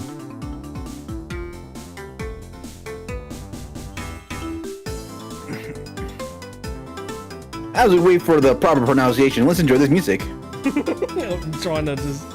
Alright,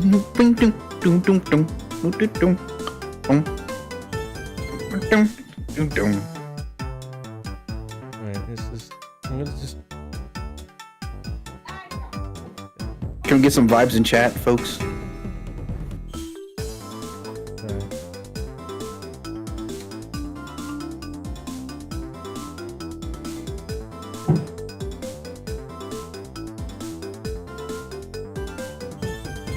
Why is that in fucking Hindi? I don't know. You tell me. Rose, why is it all automatically in your language? Because, my friend, we are taking over your country. Yatagarasu, alright. We are the UK now. Oh, but my real name is Ke- Oh, for fuck's sake, man! That time!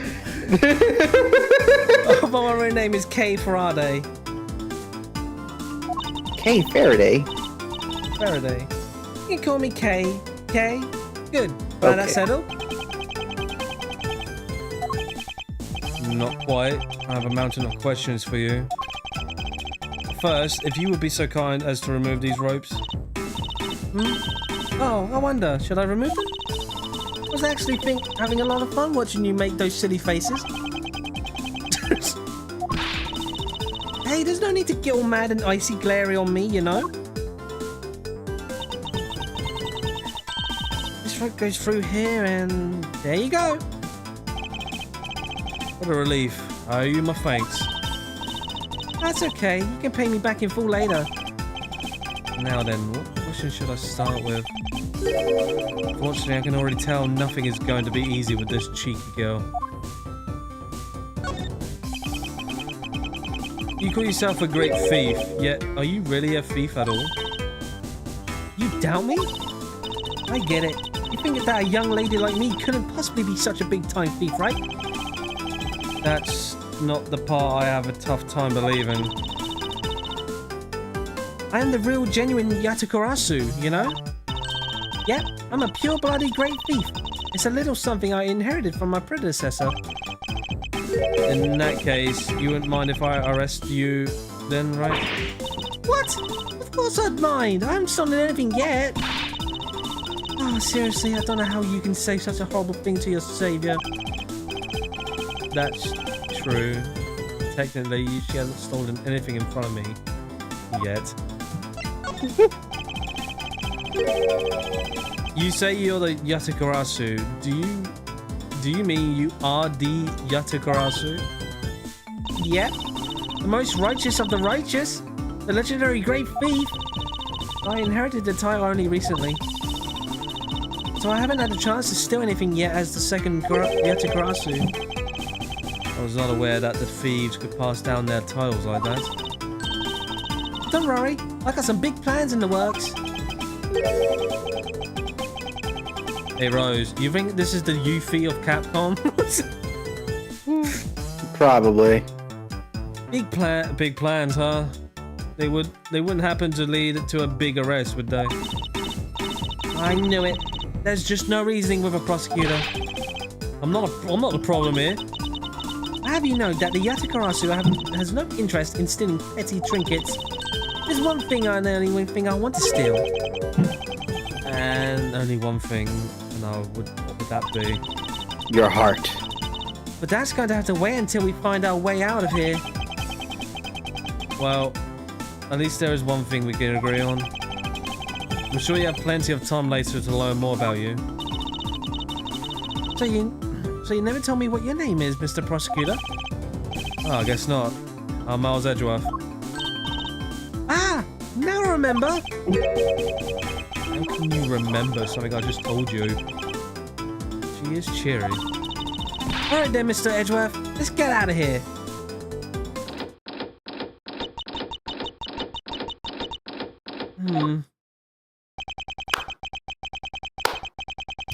It would seem that we are locked in from the other side.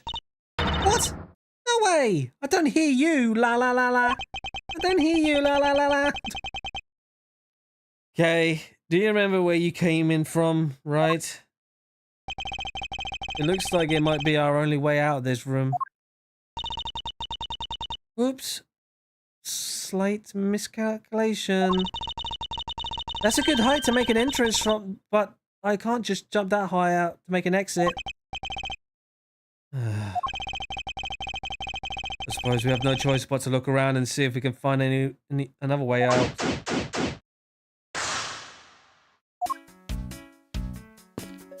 What's that on the floor? Shut up, Rose. We've got more important matters. What's that on the floor? No, Rose. What is this? What Looks like is that on the floor? It looks like the Bad Badger, and it's looking as bad as ever. Looks Who's like bad? a costume head to me.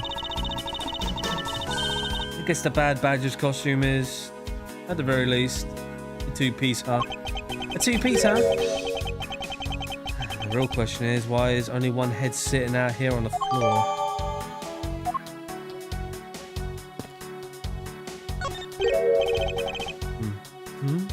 Isn't this my phone? Looks like it's made through the ordeal intact. If only there was a way for us to contact someone on the outside. Ah, but we do have a way right here. Ah, there was a cell phone here this whole time? If I'm right, Detective Gumshoe should have contacted the precinct for backup by now.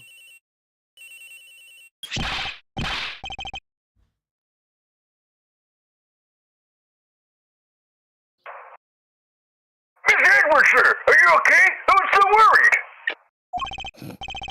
I'm fine. I was knocked unconscious for a spell by the kidnapper. That's all. I'm sorry, sir. I'm such a failure. Yes. I thought I had lost sight of you. Detective, we don't have time for this. Have the police set up a perimeter right now. sir. I've already got the boys working on that. Detective, are you on Discord? No. Then why No, did I it'd hear be you Skype. unmute yourself? That's because I have background noise, sir. While I'm doing that, I sort of... What's wrong, Detective?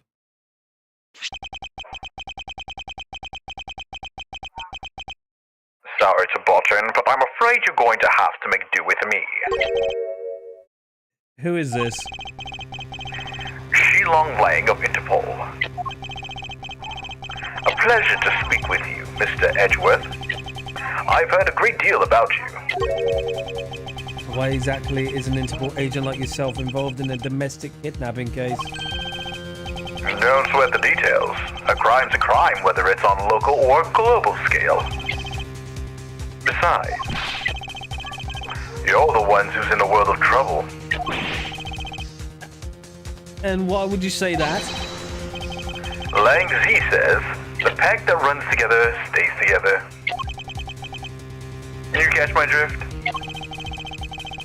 You cause quite a ruckus by running blindly into a situation and then getting caught.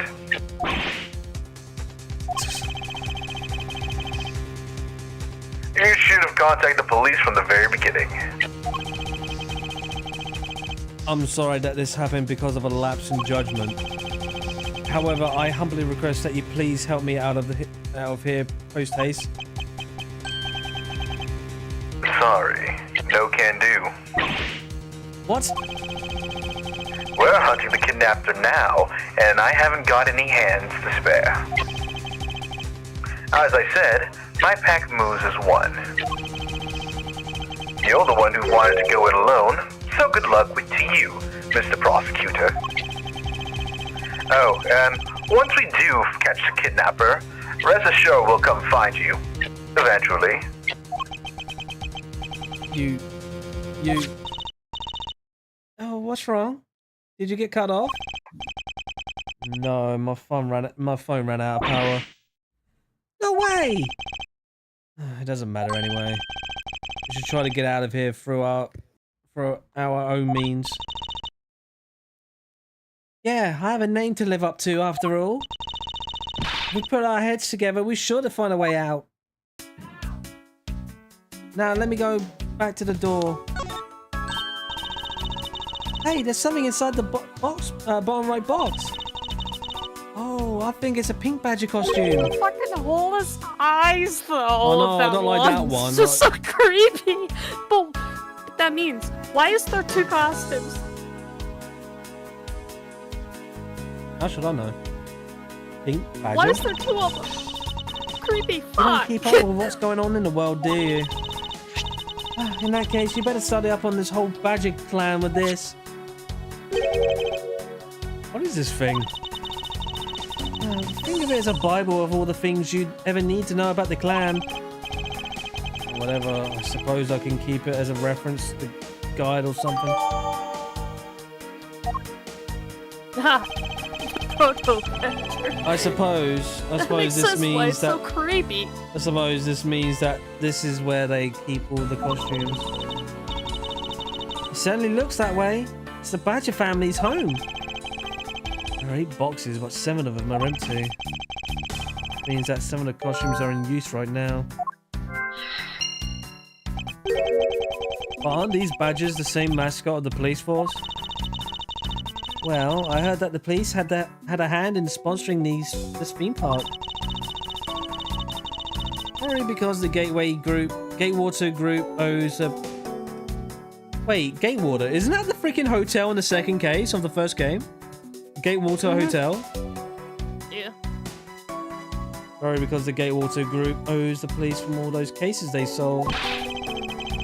They have all the power of the state and they used it to make the theme park. Well, it's not just any theme park. They have a handcuff-shaped double-looping roller coaster. Oh, that's quite enough. I'm feeling woozy from just the thought of such a thing. Okay. I wanted to see What about the key on the wall? Hold on, I want to see this. I want to see this Bible thing. Proto Badger, the very first Badger. Nice. It looks absolutely freaky The as fuck. soulless one. Bad Badger, a vile criminal with a gun. Blue Badger, an ally of justice who keeps the peace. Pink Badger, note her unique pink bow. If Hey, do you know what? Fuck it. okay, the pink badger stole Minnie Mouse's fucking bow then. It's Amy and Sonic all along. I told you, Because Rose. look I in the told box. you. The box is always red. It's supposed to be pink. You're pink. It's the wrong fucking color. You're the wrong fucking color. Excuse me? So we have My boy. There's also a random key on the wall. And what do we have here? Ah! Why do I feel a laser-like stare aimed right at me? Did you want to take a look? Oh, don't mind if I do. Oh, I see. Yes, this is definitely a key. I'm sure it's a key to something. That's all I got with that, Is relevant to my interest. Look, it's the blue badger. I suppose even this thing can be popular with women. My nemesis. What in the... Why is she beating it up? He's got the word badge right in his name. There's nothing but bad news for someone like me. And to think he's out there wandering around in this park. I better be careful or he's gonna arrest me by the power of his name alone. I somehow doubt that the blue badger has the power to arrest anyone. So this is the blue badger's rival, the bad badger, huh? Do you feel some sort of reverence towards this badger, Kay? Ha! I can't believe you would be so stereotypical when it comes to thieves. Sure, you must also think that there are much cooler and cuter ones out there too, right? That's it. I've decided that the thieves on thievery need an image makeover. Good luck with that one. This is that blue badger. I'm at the main gate. Excuse me, but his name is Proto Badger, not Blue Badger. He's based off the very first design created by the local police chief. You know, when you compare the two, the blue badger looks like a bit cuter. Yeah, it doesn't look soulless. I suppose as he continued to redesign them, the chief managed to make him cuter and cuter. Even humanity has come a long way when you think about how much we've evolved. Are we comparing the blue badgers to humans now? I suppose this is the pink badger. Since it has the same design, doesn't it seem forced to call this one a female? You think so? I mean, just look at how long her eyelashes are. That's the only difference. And the fact she's pink.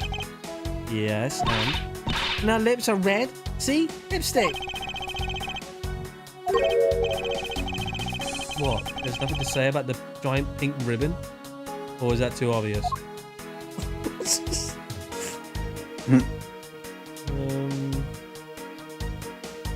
Okay, I guess nothing else then. They're holding a blue badger photo rally? You didn't know? Plus, it's not just the blue badger, it's his whole family too. Take a picture of every member of the badger family and receive a prize. There's only one of each of the 4 family members wandering throughout the park. Best of luck! You manage to snap a photo of every member of the family, you get a really posh prize. Well, there's a costume head sitting over there. Why not start with a picture of that? You can't do that! That's cheating! There's only one of each badger in the park, so you have to work for it. Speaking of badgers, there's only one sitting against a wall in the haunted house. Seriously? Oh, but somehow I don't think the one counts, Mr. Edgeworth. You have to take pictures of the costume ones walking around the park. So those are the rules of this game. Good point.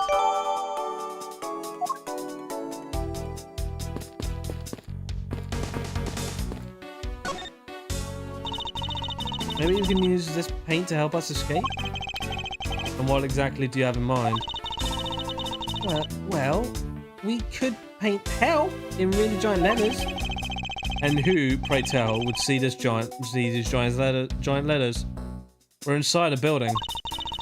Okay, then how about we light the paint on fire and send out colored smoke signals? Anyone who saw it would think some crazy arsonist was about and call the cops. Actually, that may not be great for me, seeing as I'm a thief and... Oh, well, let's try and find something other than this paint to use, shall we?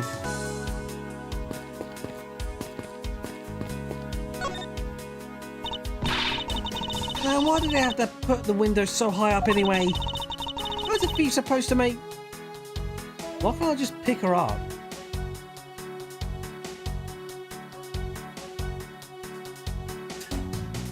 How is a thief supposed to make her daring escape? I suppose we can make our way out if we were able to climb on top of these lockers. That's pretty clever. You make a good thief yet, Mr. Edworth. Please don't ever place my name and the word thief in the same sentence again. Let's see. I wonder if I can jump and grab the top of the locker here.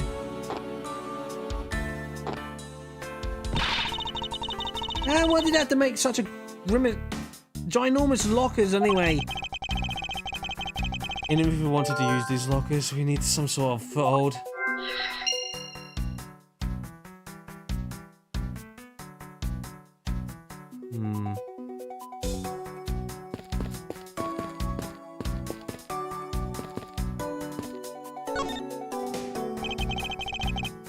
This is the beam I was tied to. What's up? I was wondering if perhaps we can make it over to the other window if we climb this. Good thinking! And if it was climbing action you need, just leave it to me. Thanks. This little hook looks like it might make a good foothold.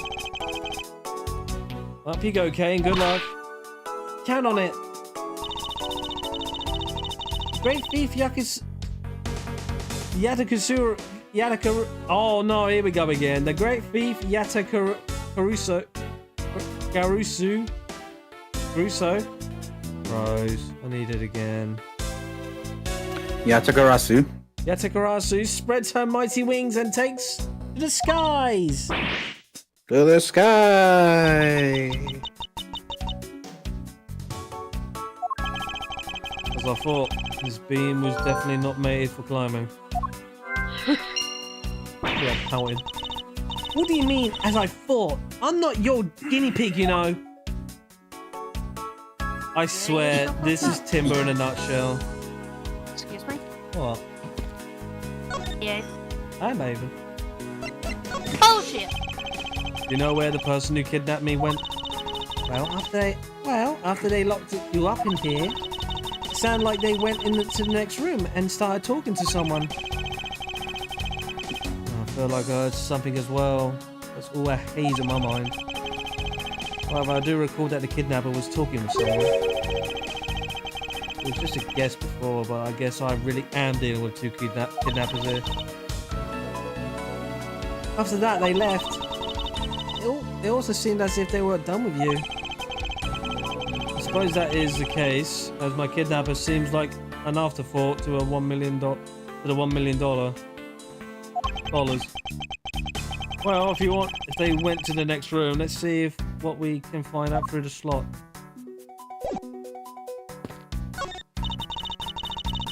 Oh, can we peer into the room in the kidnappers where they in from there?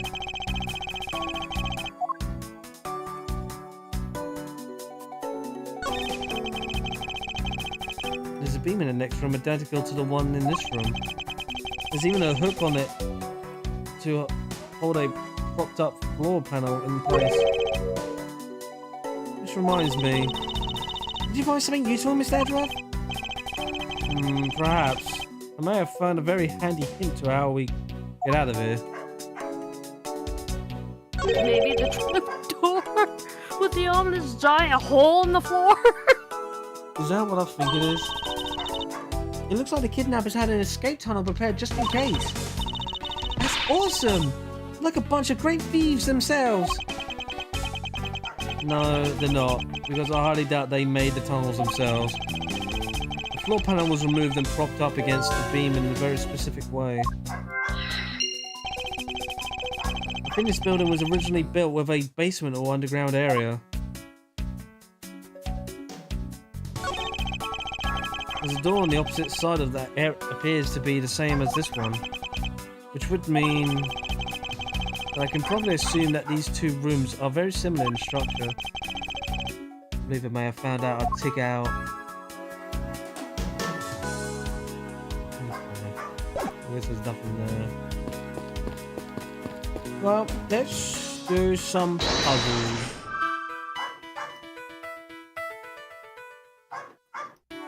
Lockers, tiny key, beam, I was tied to.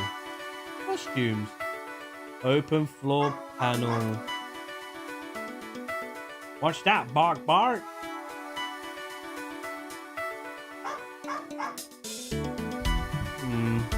Okay, the beam I was tied to, and maybe... Open floor panel.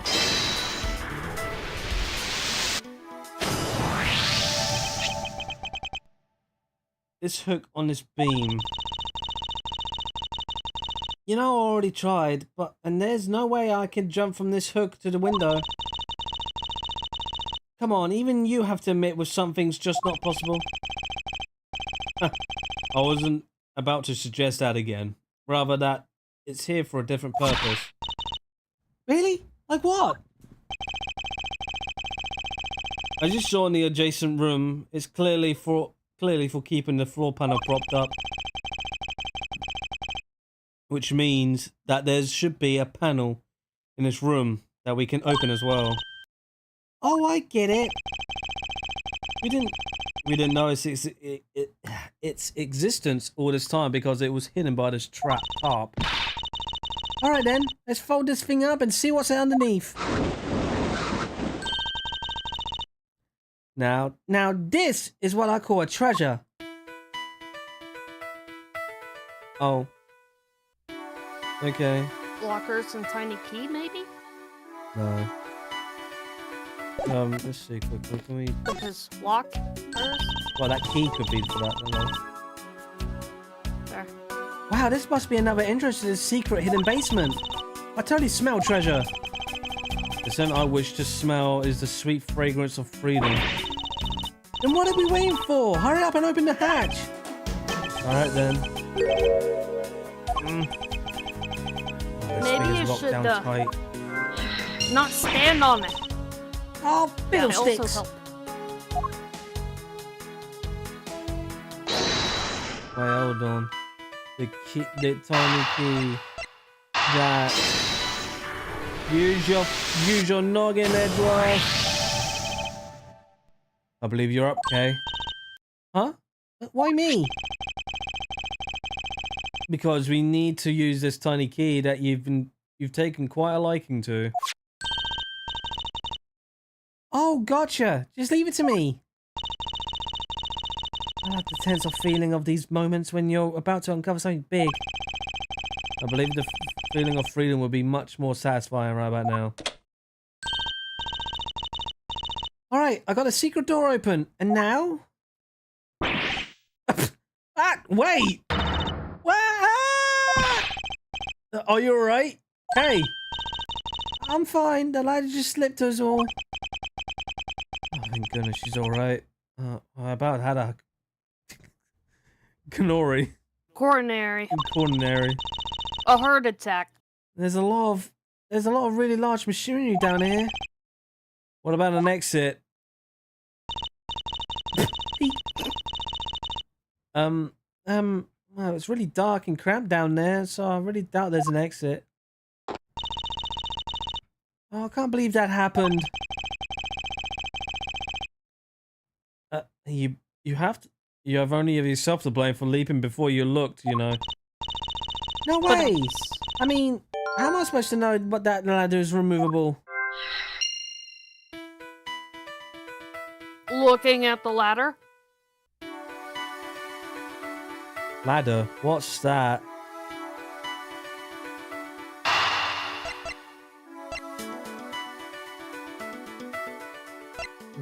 Oh, the lockers. Because using the ladder, you could get up the lockers. If they're smart.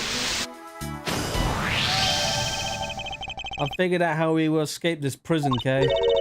Oh? So how are we going to get bust out? Seems your reckless actions were of use after all. Are you actually praising me? More of a thank you for giving me an idea regarding this ladder. An underground ladder? What about it? This ladder isn't just for those who wish to go down. Oh, I see. If we use this... Yes, I believe it's long enough to reach the top of those lockers. Well then, what are we waiting for? We did it, Rose. We were out. Alright, now we can You're get a out of hero. here. Yes, we spent entirely too much time in here. Kidnappers who held me hostage and a mysterious Interpol agent. This case is only getting started and I'll be able to want to bring it to resolution and... What the fuck? Who are you people? Wild, Wild West area. Kitty! Oh no, watch out. Rose's box might fly away again.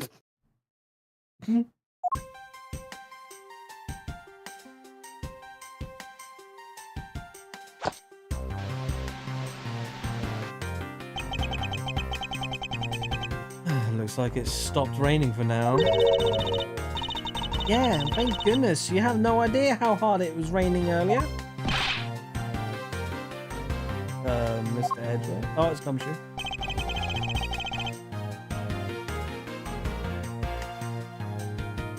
He's muted. Oh, is he? Oh, shit, alright. I'm so glad to see you managed to escape, sir. Oh, well, what? Oh, he's alive. Okay. Yeah, And I was so stressed that I thought my heart was gonna give out. Oh, Detective Gumshoe, may I ask what in the world that...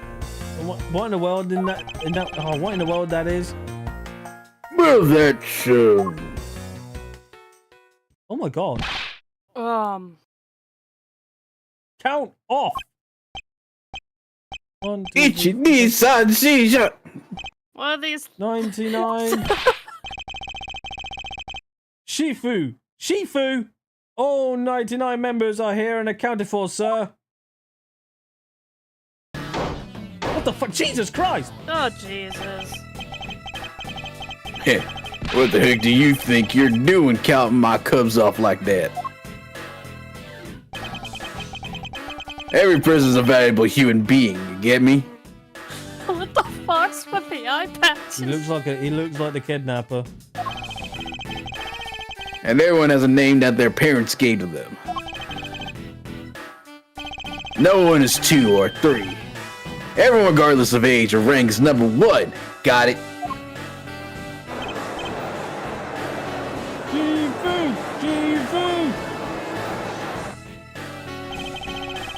Loser! You are Agent Lang, I take it. You fiddle! How dare you address our Shifu as so rudely? Shut up! Lang Zi says, a cub who disrespects others soon feels the disciplinary bite of an elder. So don't ever forget to show your proper respects towards another person. Sheena.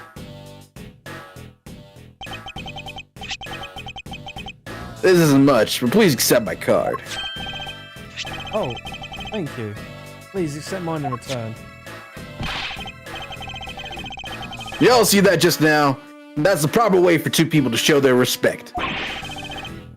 Keep that in mind and you'll get a far in life. Got it?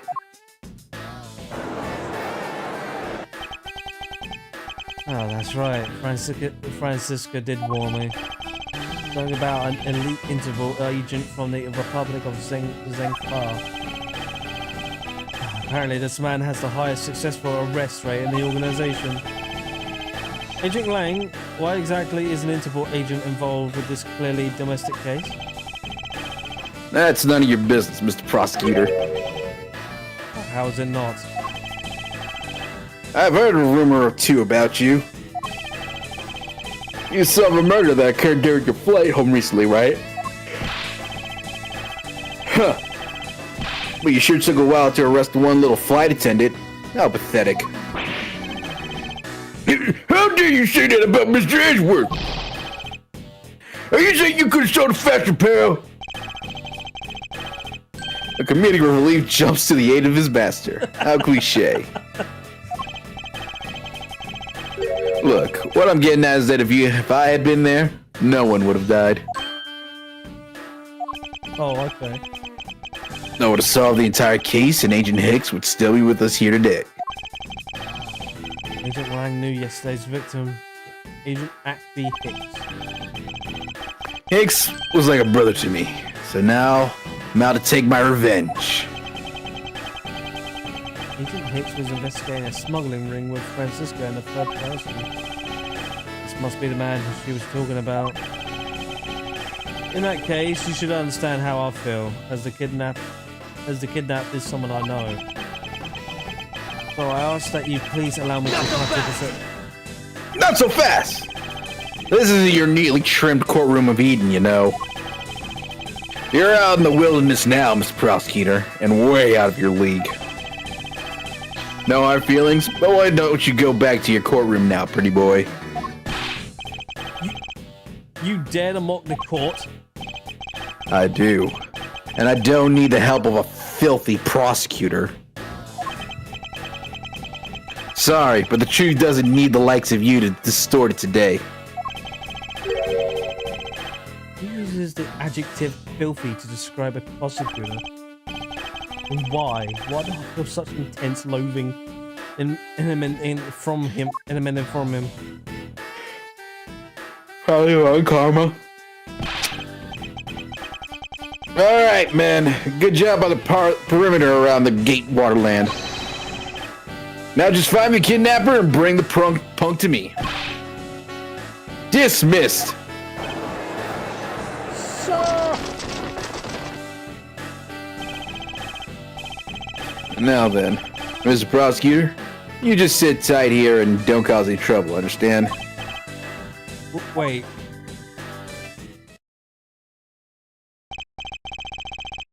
Mr. Edgeworth! It's been a while since I last met someone so disagreeable.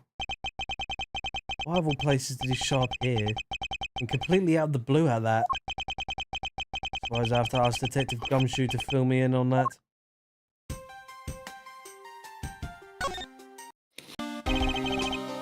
Oh, great job, Detective. Sir! For losing sight of me and the kidnapper and allowing my investigation to be hijacked. Hey, sir! I look forward to your next month's salary assessment. but the keys are lost yet, sir! I'm gonna show you just how much of a man Dick Gumshoe can be. Shall I prepare the 21 gun salute now or later? Detective, are you sure it was the precinct you call Alpha back up? Of course, sir! I think I would know the number of my own precinct like the back of my hand! And why did the Interpol agent show up instead? Why an army of his own agents? That I have no idea. About 5 minutes after I made the call, that wolfman showed up out of nowhere, sir.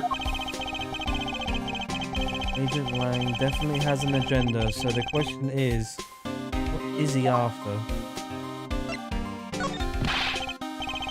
Miss Edgeworth, I was wondering if I could ask you about one thing, sir.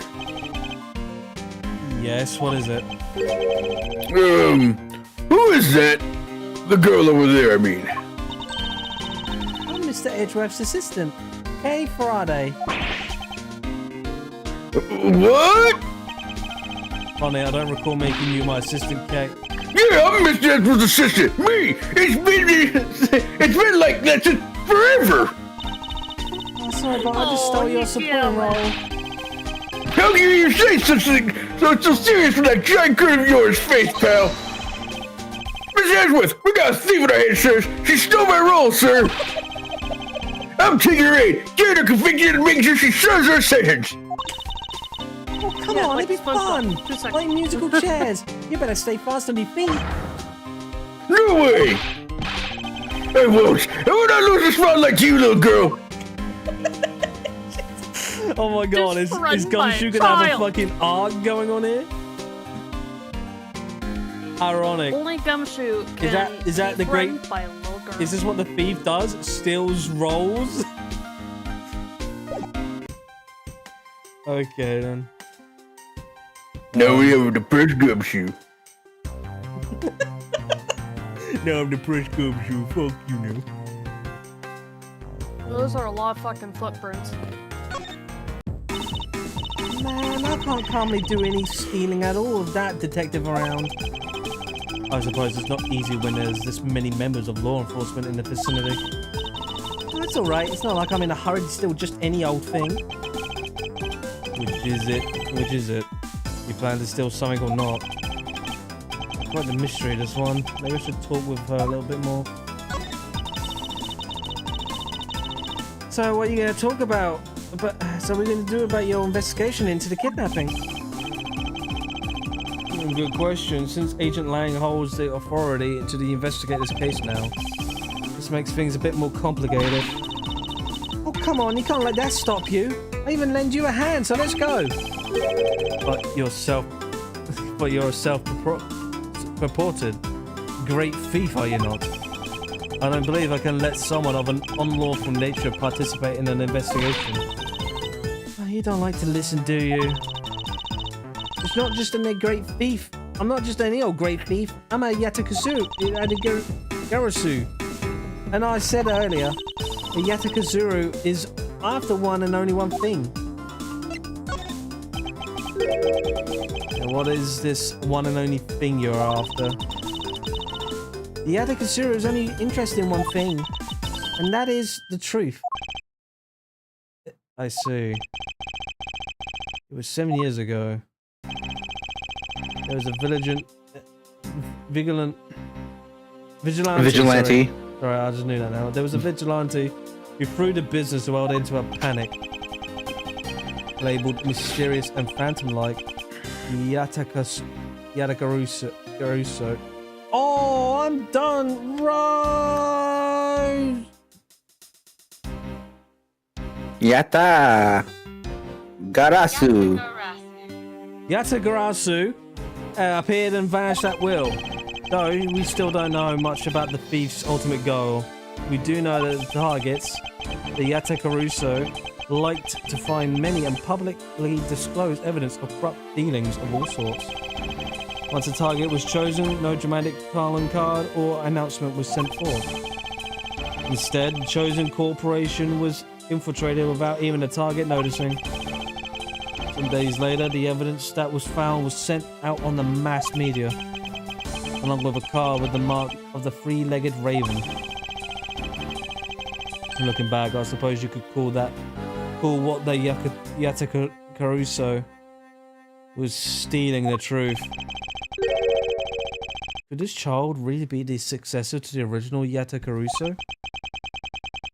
But that can't be, can it?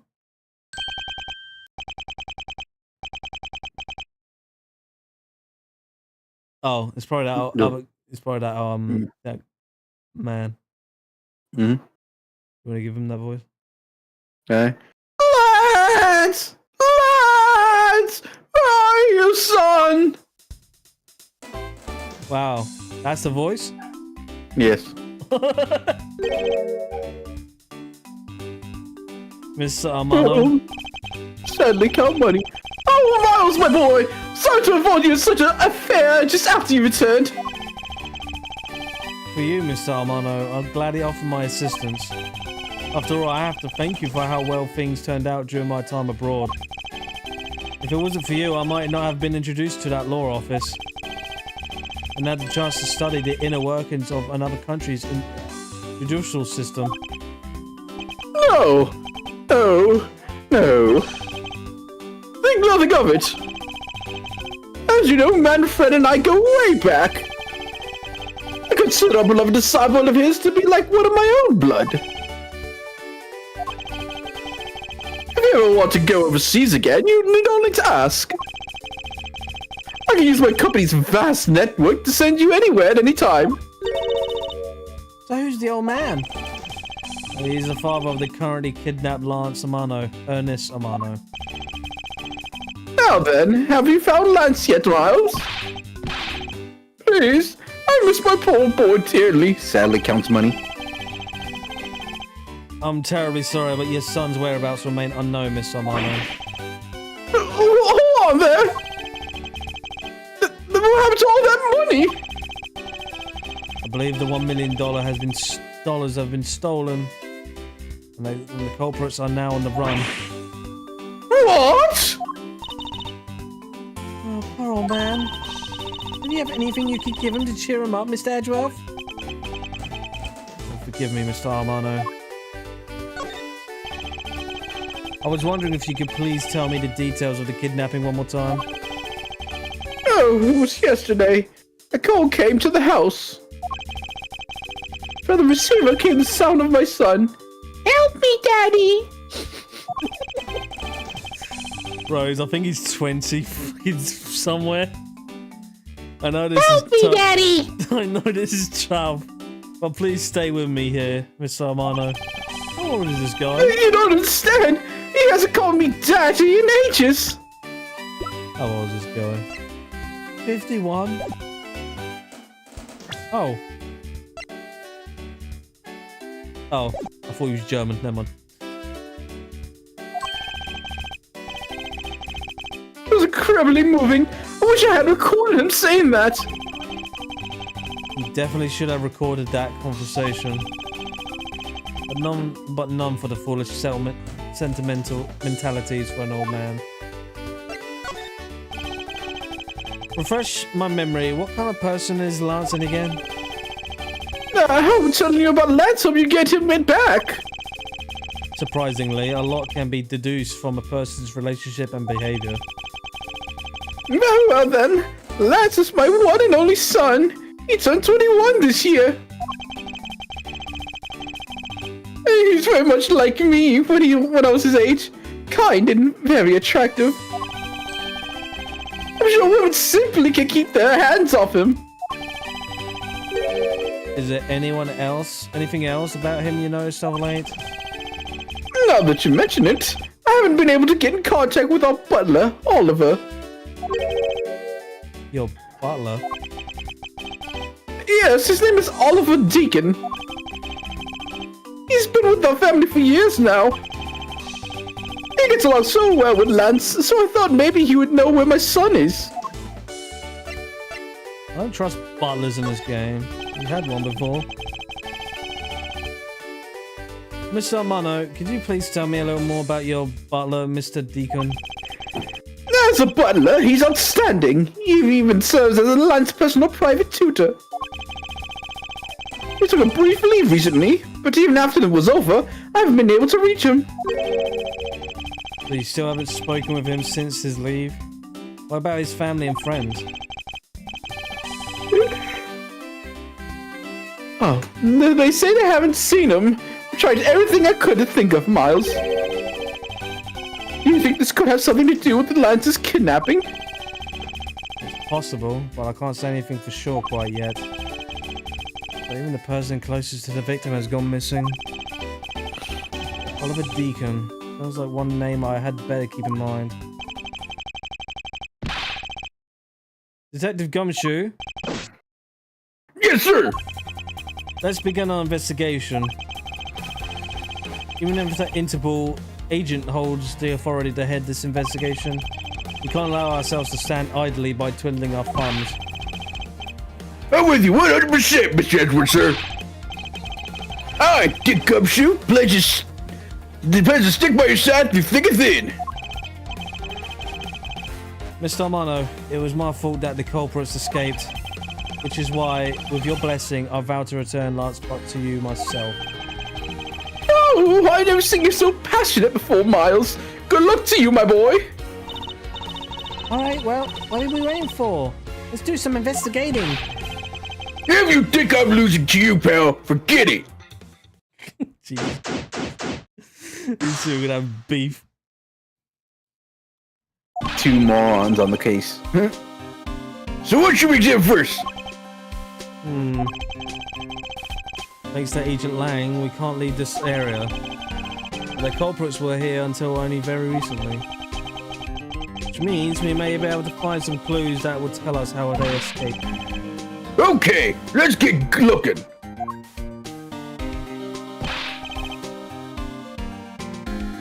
Hey, you there. Who, me? What are you doing goofing off in a place like this? I was goofing off. I was about to help Mr. Edgewood take off his investigation. You imbecile. All precinct detectives are now under Agent Lang's direct command. No way! I am not waiting for Wolf Boy.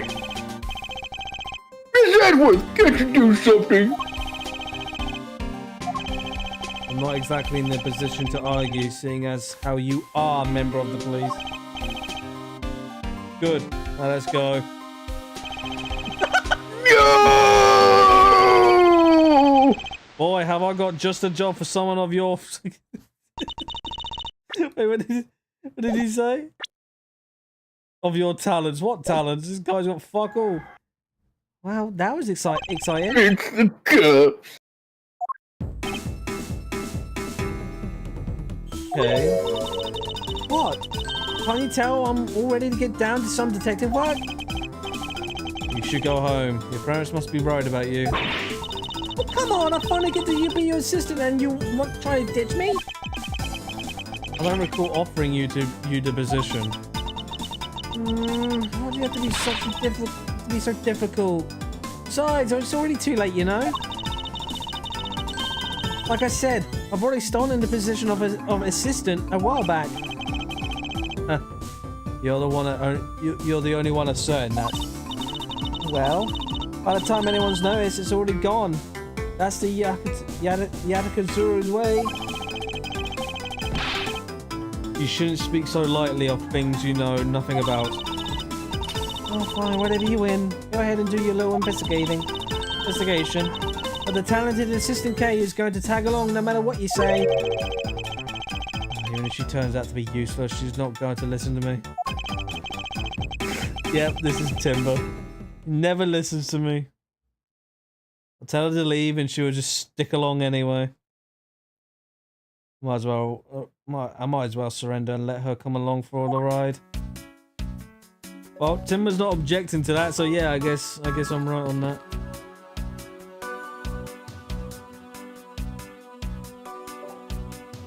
Timby?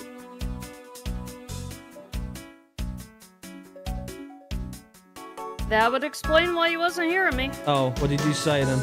Mike's being shit. What did you say then? Excuse me? What? It's true, isn't it? No! What?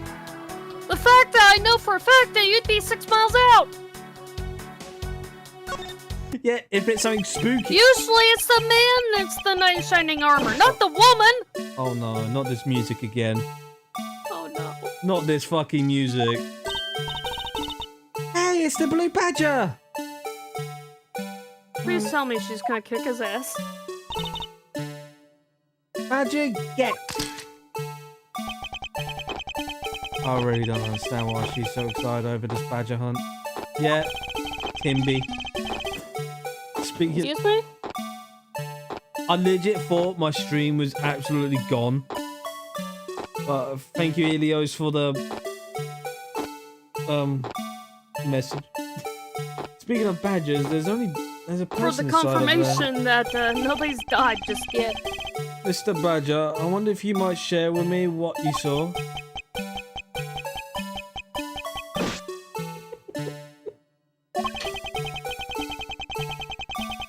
He's doing that contorted wiggling dance again.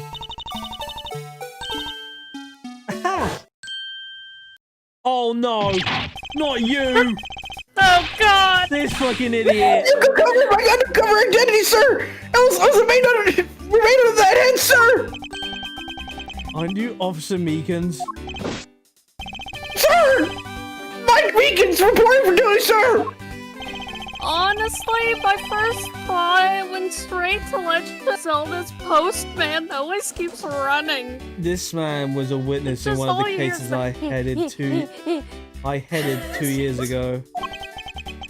About the only thing I remember about this officer is that he often spoke and acted before he fought, which gave me a great deal of headaches.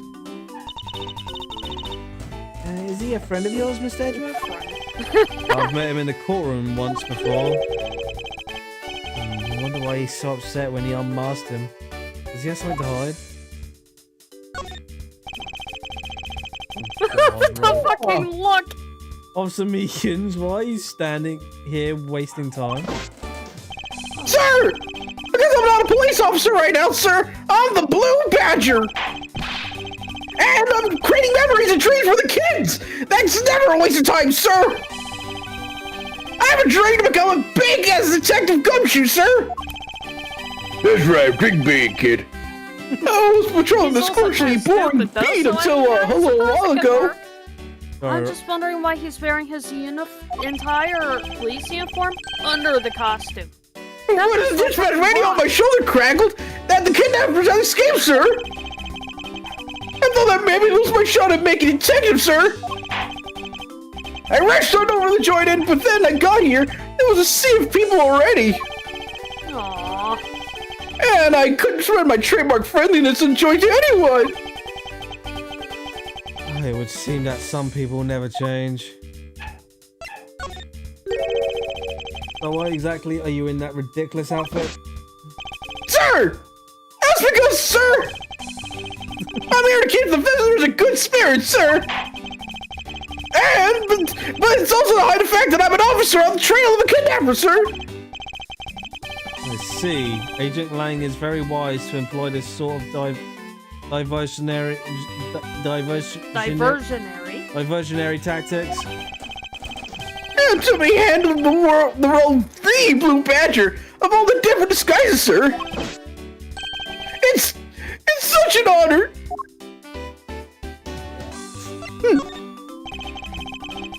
How long have you been standing here, officer? Sir! For about one little hour, sir! That's around the time I woke up from being knocked unconscious. And I've been here ever since, sir! If that's true, then it's possible Officer Meekins saw the kidnappers escaping. However, sir! I must show you I didn't see a thing, sir! I haven't asked you anything yet, officer. No, but I know you will, sir! He's hiding something from me. Officer Meekins, I insist that you tell me more about your recent movements. Sir! I've been playing the Blue Badger this whole time, sir! And getting into it, too! I patrol the park all while wearing this costume! And about 1 hour ago, I came over here, sir! I haven't seen any suspicious looking people this whole time, sir! But I did see a badger, sir! A lone Blue Badger! What you said just now is contradictory to the facts. How so, Mr. Edgeworth? This is what Officer Meekins' testimony contradicts. Oh shit, Le Blue Badger? the rally thing?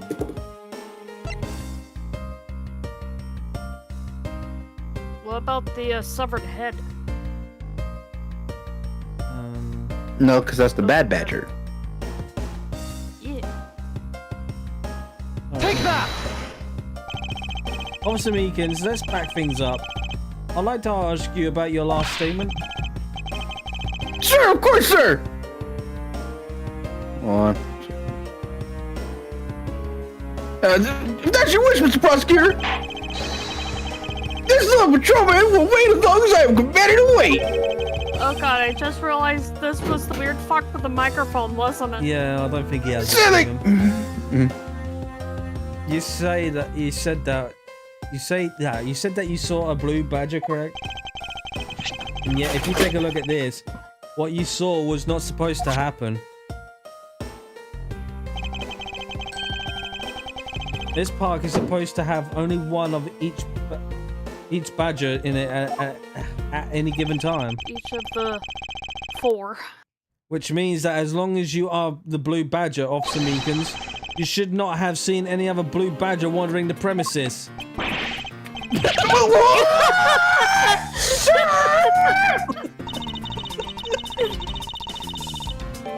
Then that would mean that there are 2 blue badgers walking around. But why? God. Oh no, he's doing what that guy did when he does that fucking face. Pushes his 2 faces together. Oh, alright. Bro, look at Meekins. Like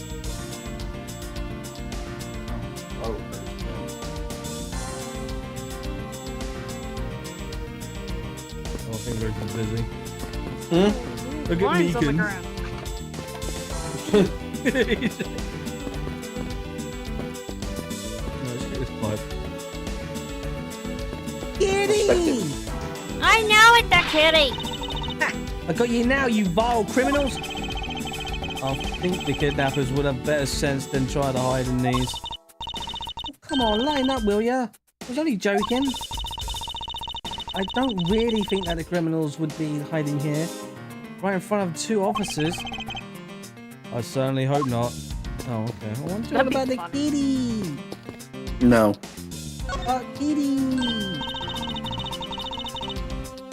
Hey, there's a bunch of footprints in the mud over here. I remember hearing rain fall out here while I was being held in there. Did they yawn? Yeah, it was just passing rain. That's why the ground has already pretty much dried up. I should be thankful. It left us with some nice footprint samples. You know what? I bet if we followed them, we could find out where the kidnappers went. Plus, we'd be able to spot them because of their muddy shoes. I don't think it will be that easy. Why not? Now look carefully. There's quite a few different sets here. And we don't know which one belongs to the kidnappers. Well, that's true. We don't know what kind of shoes they were wearing. I mean, including some are obviously patternless, it's safe to say that's from a costume.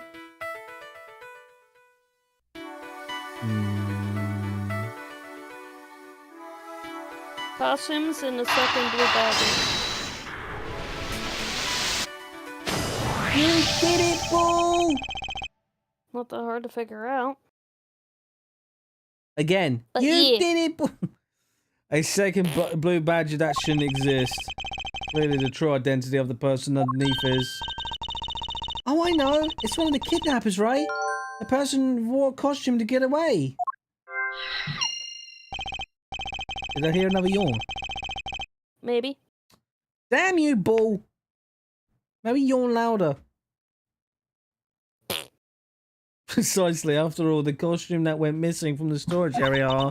I'm trying not to yawn. That's why it comes out like that, man. A blue badger, a proto badger, and a bad badger.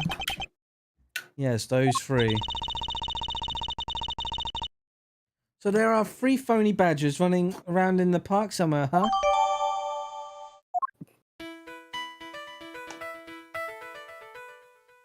I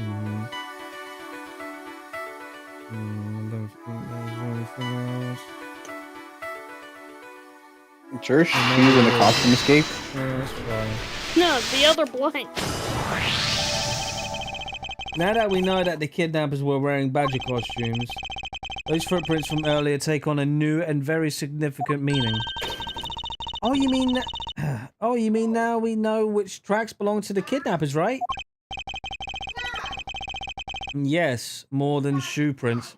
We need to follow the paw prints of badgers. Okay, Mr. Edgeworth, it's time to use those footprints and go badger hunting. But I don't want to go badger hunting. Badger, badger, badger, badger, badger, Oh, it badger, goes badger, that's leads badger. straight into the building. Mushrooms. Let me in. Please. Let me in. Let me in. Excuse me, but If you could just let me through here. Sorry, I can't let anyone through. Agent Lang's orders. Oh, I suppose I'll have to deal with this in pass for now. Oh. Why does he want to investigate the goddamn horse time post? Because What? well, that's it. Oh, barrels. So we're looking for footprints made by a costume. Yeah, I think I found them. There are 2 sets here. They both do look like possible candidates. They do look like possible candidates. This set is walking off to the west. It just stops.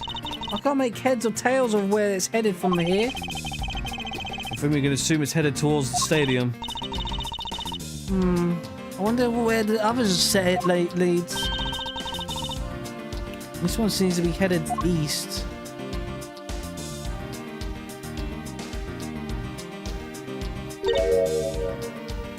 Huh? Stop, Mr. Edgeworth! I've got him! I got one of the culprits! Ah, no! I'm not a kidnapper, sir! Jab, jab, jab. Down, Kay. Clearly those footprints belong to Officer Meekins. But our criminals were each wearing a costume. Aha! Maybe they came over here to this garage for something. That's what I would suppose. Officer Meekins, if you could step aside for the moment. We need to examine the garage. Sir! Roger, we'll go, sir!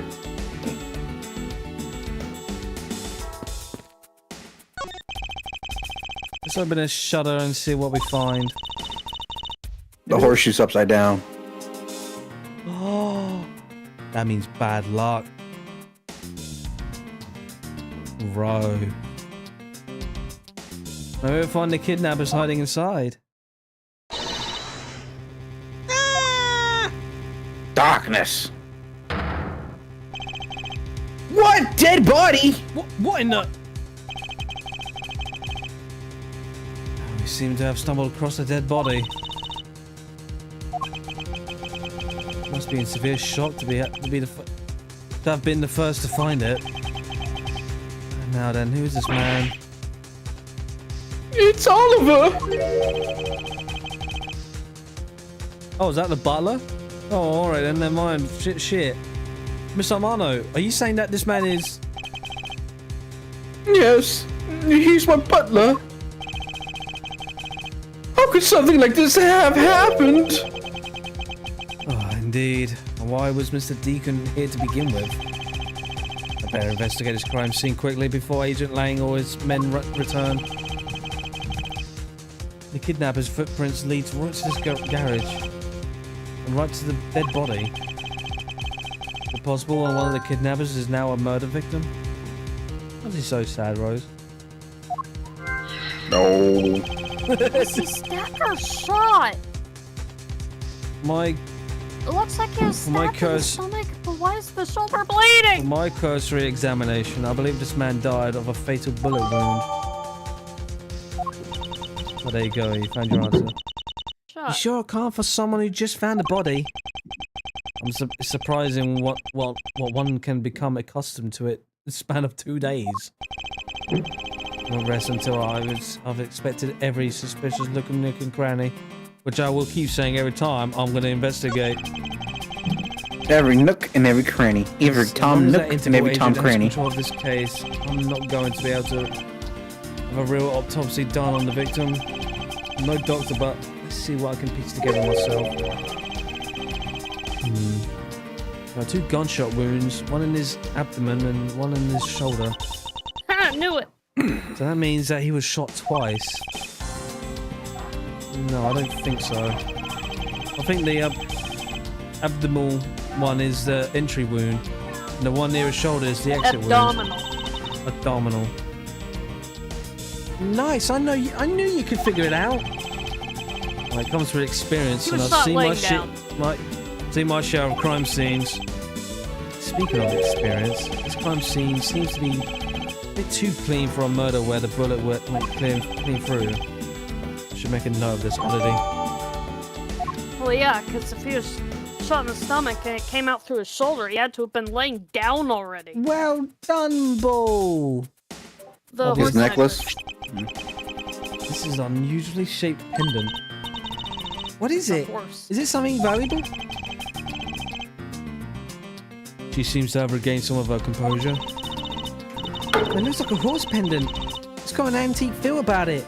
And it's really pretty. Hold on. This is made of a platinum silver. Nice. It is worth something after all.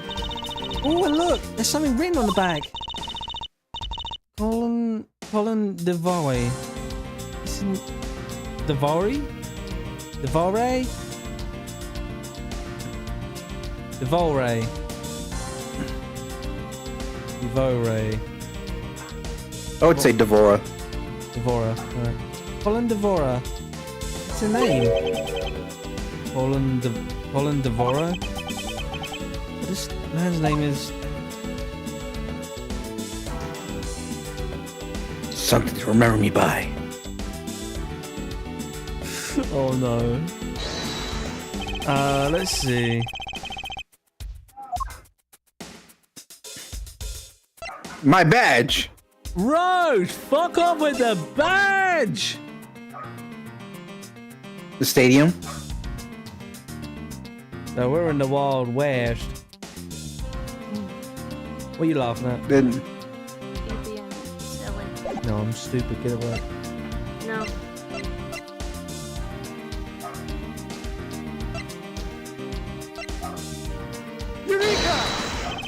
Eureka! There's something not right about the name on the pendant. The victim is the Amano family butler, and his name is Oliver Deacon. But the name on this pendant is Colin Devore. I wonder what's up with that. what's up with that? I don't know, but I think we've hit upon an important piece of information. Ah, gunshot! Investigation complete. Well, we didn't. Oh, this is a woman now. Lance! Lance! Where are you, sweetie? Sweetie? Oh, what? Wow. Who's this cutie? I mean, who's this ugly bitch? Excuse me, but you are... Well, I wouldn't go that Oh, I far. can't. Oh, I can't. Oh, No, she got a ring pop. But dump. Oh, this is bad. He's really good looking. Stop it, Lauren. You can't let yourself fall for a playboy like him. You're in love with... There's like someone doesn't know the meaning of a phrase in a monologue, huh? Sorry to interrupt your conversation, but might you be a friend of Lance? Oh, it's Lance's girlfriend. All right. Yes, I'm Lance's girlfriend. I mean, My name is... in most video games, I would have that hairstyle. Like, it's pretty. Well, I'm sure you can do it. I could never pull it off, though. Well, maybe one day. We could find another cute one. You never know. My name is Lauren Pops. His girlfriend. Here's a ring. Oh, no, it's not like that. We're more like friends and... we're not lovers or anything. We haven't got that far yet. But I guess She that's hasn't- how people are going to see it, so I should just accept it. Was that a tattoo on her elbow when she turned? That was a bad That was never a mind. It's a band-aid. I even got this ring as a present from Lance. Wound. You know what she reminds me of? A cartoon character. May I inquire as to why you're here? I haven't been able to get in contact with Lance lately, and I began to get really worried. I looked everywhere for him, and I heard that about the kidnapping, so I came here.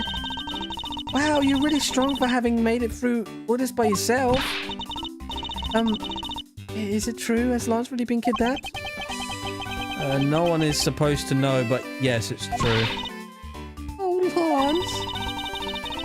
I can't believe you've been spirited away. I wonder what how you're doing right now. Oh, looks like she's gone back to the fair maiden in love routine. So, Mr. Edgeworth, where'd you go from here? Well, we found a body, so we should look into the murder. Oh, no. My man brought me up to speed over the radio. And I have to say, you really should have called. I heard you found something very intriguing.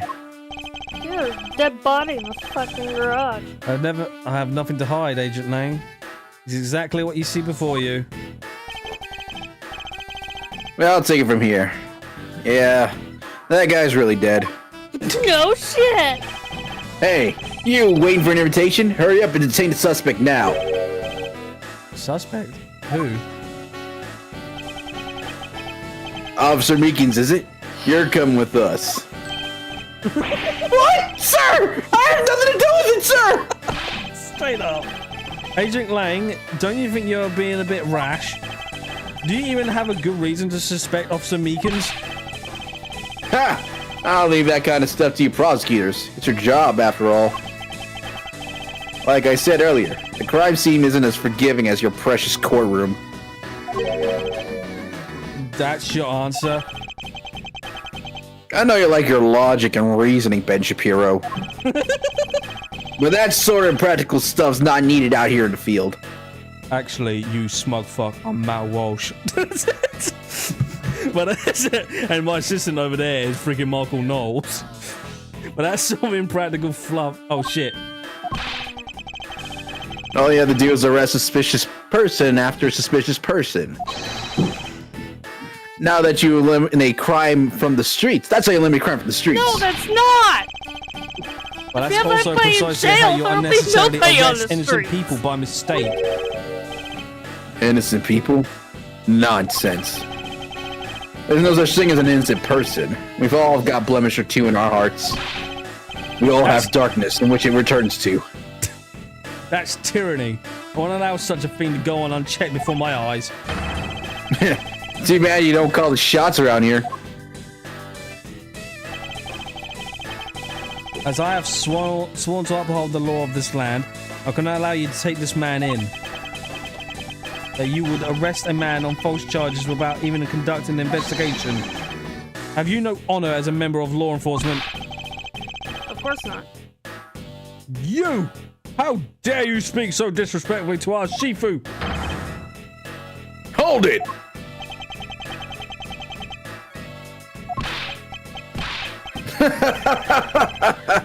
You amuse me, Mr. Prosecutor. Respectful or having a back? Lang Z says every pack has its own rules. God, I If you hate can the play third by their person rules speaking. and come out on top, that's a true victory. What, Timber? Why can't anybody just shoot him? Alright, I'll give your beloved laws a fair shake. That'll show you just how much investigating I've done. Through my line of logic. Oh dear. I can't wait to just beat the living shit out of him with my logic. I've seen a lot of bodies like the one being carted off in my time. I can say he was shot in a single glance. But even you figured out that much, huh? Well, with your current gun laws, it's not exactly easy to get your hands on a gun. Not unless you're a member of law enforcement like Officer Meekins, isn't that right? That is your reasoning? Solid as a rock. It's based on the philosophy of detainment. What's this philosophy of detainment? Ha! You don't know? In any case, pay attention, girlie. In my country, the criminals have a saying, beware of the wolf. He's like praying a lot like Samadhi. Oh shit, no, let's not. Why the wolf? Stick him in the nads. Really? Because in my language, lang means wolf, and you don't mess with me on my back. Nuts. As with the same philosophy that's father to my honorable ancestor, Lang Z. You'd think I've heard of him and his teachings of it, if he is that famous. It's just glides. Lang Z developed it as he worked on to lock criminals away thousands of years ago. To this day, the Zangfa police still trains its recruits using his philosophies. What, thousands of years ago? That makes your story about as believable as a fairy tale. Anything wears down and breaks over time. Do you really believe something as ancient as that can be applied to today's world? You want to put it to the test? Sure. Let me press on your last statement. I need info on that one. I should go see the last shot of single glass. Every time he puts his hand together, I'm going to go Sahamadi on him. Oh no, no, she can't. Just knows. Look at the wanted picture. Fucking hell, $9 million. That's about freaking reward Rose gets. Oh yeah, you're wanted criminal. Thank goodness I work at McDonald's. I'll call him in immediately. Sorry, I thought that was his dad. If that's the case, no, that's Rocky's. If that's the case, there are plenty of other officers who might be potential suspects. You're not seriously going to arrest. You're seriously going to arrest each and every one of them, are you? As if I would need to. I've already looked into everyone else here. Oh. And other than Officer Meekins, I know no one else's weapon has been fired. How did you check every single person's weapons in such a short span of time? That's because each and every one of my subordinates is extremely capable. It didn't take more than a few minutes to conduct the entire investigation. Power of sheer numbers. But you have yet to check Officer Meekins' weapon, correct? Thanks for reminding me. Hey you, show me your gun. No! What's wrong? Why does he look so sickly pale all of a sudden? It was stolen, wasn't it? Gun! What did you say? I can't hear you. Stop mumbling and spit it out already. Sir! I lost my gun, sir! How could you be so irresponsible? It's Officer Meekins, you have to ask. In the end, it looks like you're still the only suspect we got. You're the one who waited here outside the garage to ambush and kill the victim. So you think that Officer Meekins waited here to kill the victim, do you, Lang? I think this little accusation deserves a little more scrutiny. Officer Meekins ambushed the victim in his garage and killed him here with his gun. Bullshit! I got proof! Shenanigans. Unfortunately for you, Agent Lang, this is simply not possible. What do you mean? We've seen the crime scene of you for yourself, and while you were looking, did you not think to yourself that it was a little too clean? Yeah! now Street Fighter.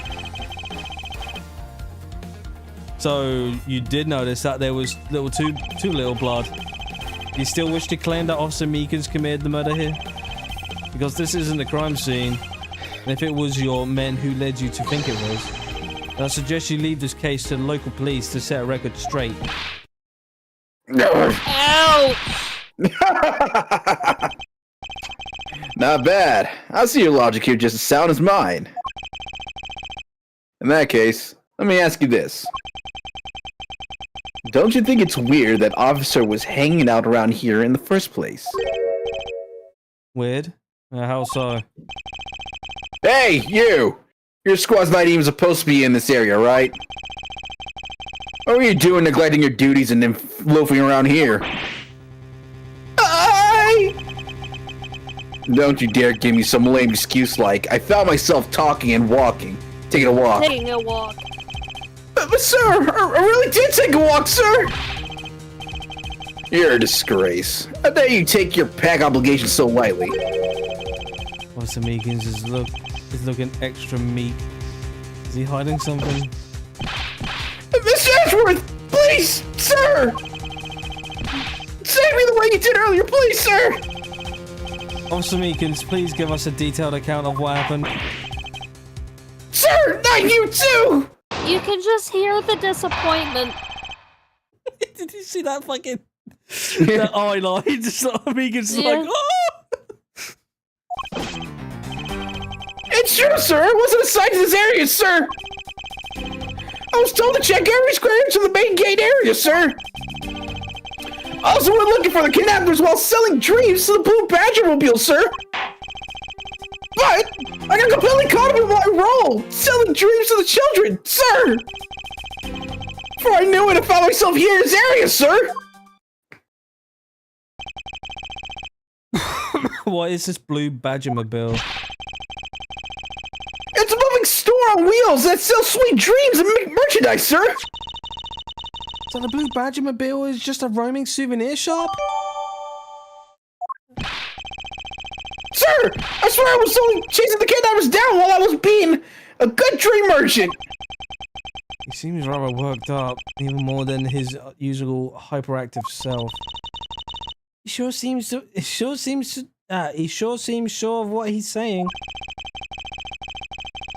Can you try to calm down and lower your voice to a more reasonable level, officer? Sir! Roger, sir! Oh dear. Let's see.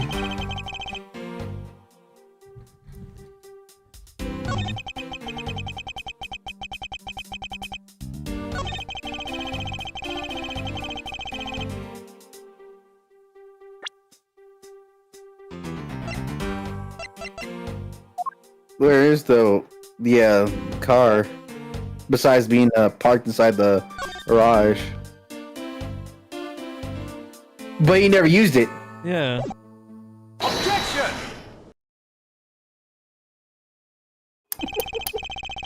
Officer Meekins, I would appreciate it.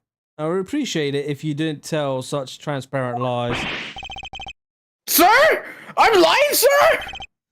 Yes, you are. If you were really out here there selling dreams with the Blue Badger Mobile until recently, then what is it doing here inside the garage? The head squid. Actually, I just lost track, sir. Lost track of what? By the time I realized the Batmobile was nowhere to be found, sir. Which would mean it was perhaps stolen. And that's when I came back to this area, thinking maybe it was in the garage, sir.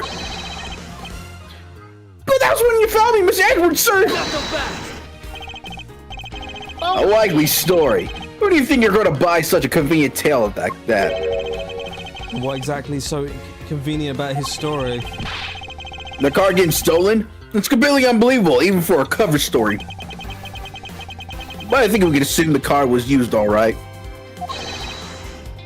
To move the dead body. What?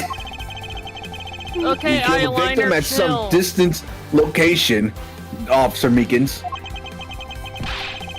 And then you use the blue Batmobile to transport all the way here.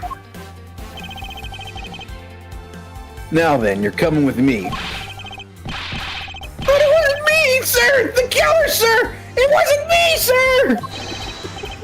This guy is like the same people that keep saying bro all the time. Bro, it wasn't me, bro! Bro, it wasn't me, bro! Bro, I'm shit, bro! Agent Lang, wait. What do you want now? We still don't know where the real scene of the crime is. You gonna say we all know the facts of this case, let alone the truth? I told you. Truth, schmooth. I couldn't care less. Our job is to catch the crook. You'll find out your precious truth after we arrest this guy and take him in. That's the job of your prosecutors in your fancy courts with your logic. As for us, we don't have that kind of time to waste. Boorish buffoon. I think you need to leave. What? We need to get to the body autopsy, and you guys are getting in the way. You would interfere with another one of my investigations? Hey now, let's not forget who holds the actual authority to conduct investigations here. No. I'm afraid the ones doing the interrupting is you, my ignorant little petty boy. Call Francesca. He'll whip him into shape. Now be a good Literally. fancy boy and get out of my sight. If you don't, I'll arrest you for obstruction of justice. That he could do Oh. legally. Is it Bobby Fulbright? In justice we trust! Oh, then. I guess we'll end it here for now. Shit. Mr. Rose, Rosie Rose, Mr. Rosie Rose, Rose. All right then. Well, we'll see you for tomorrow as we continue on with the kidnap turnabout. Wow, nice to see freaking Meekins is still around shouting. Yeah. Well, see you all tomorrow. Bye bye for now. Bye bye. Take care.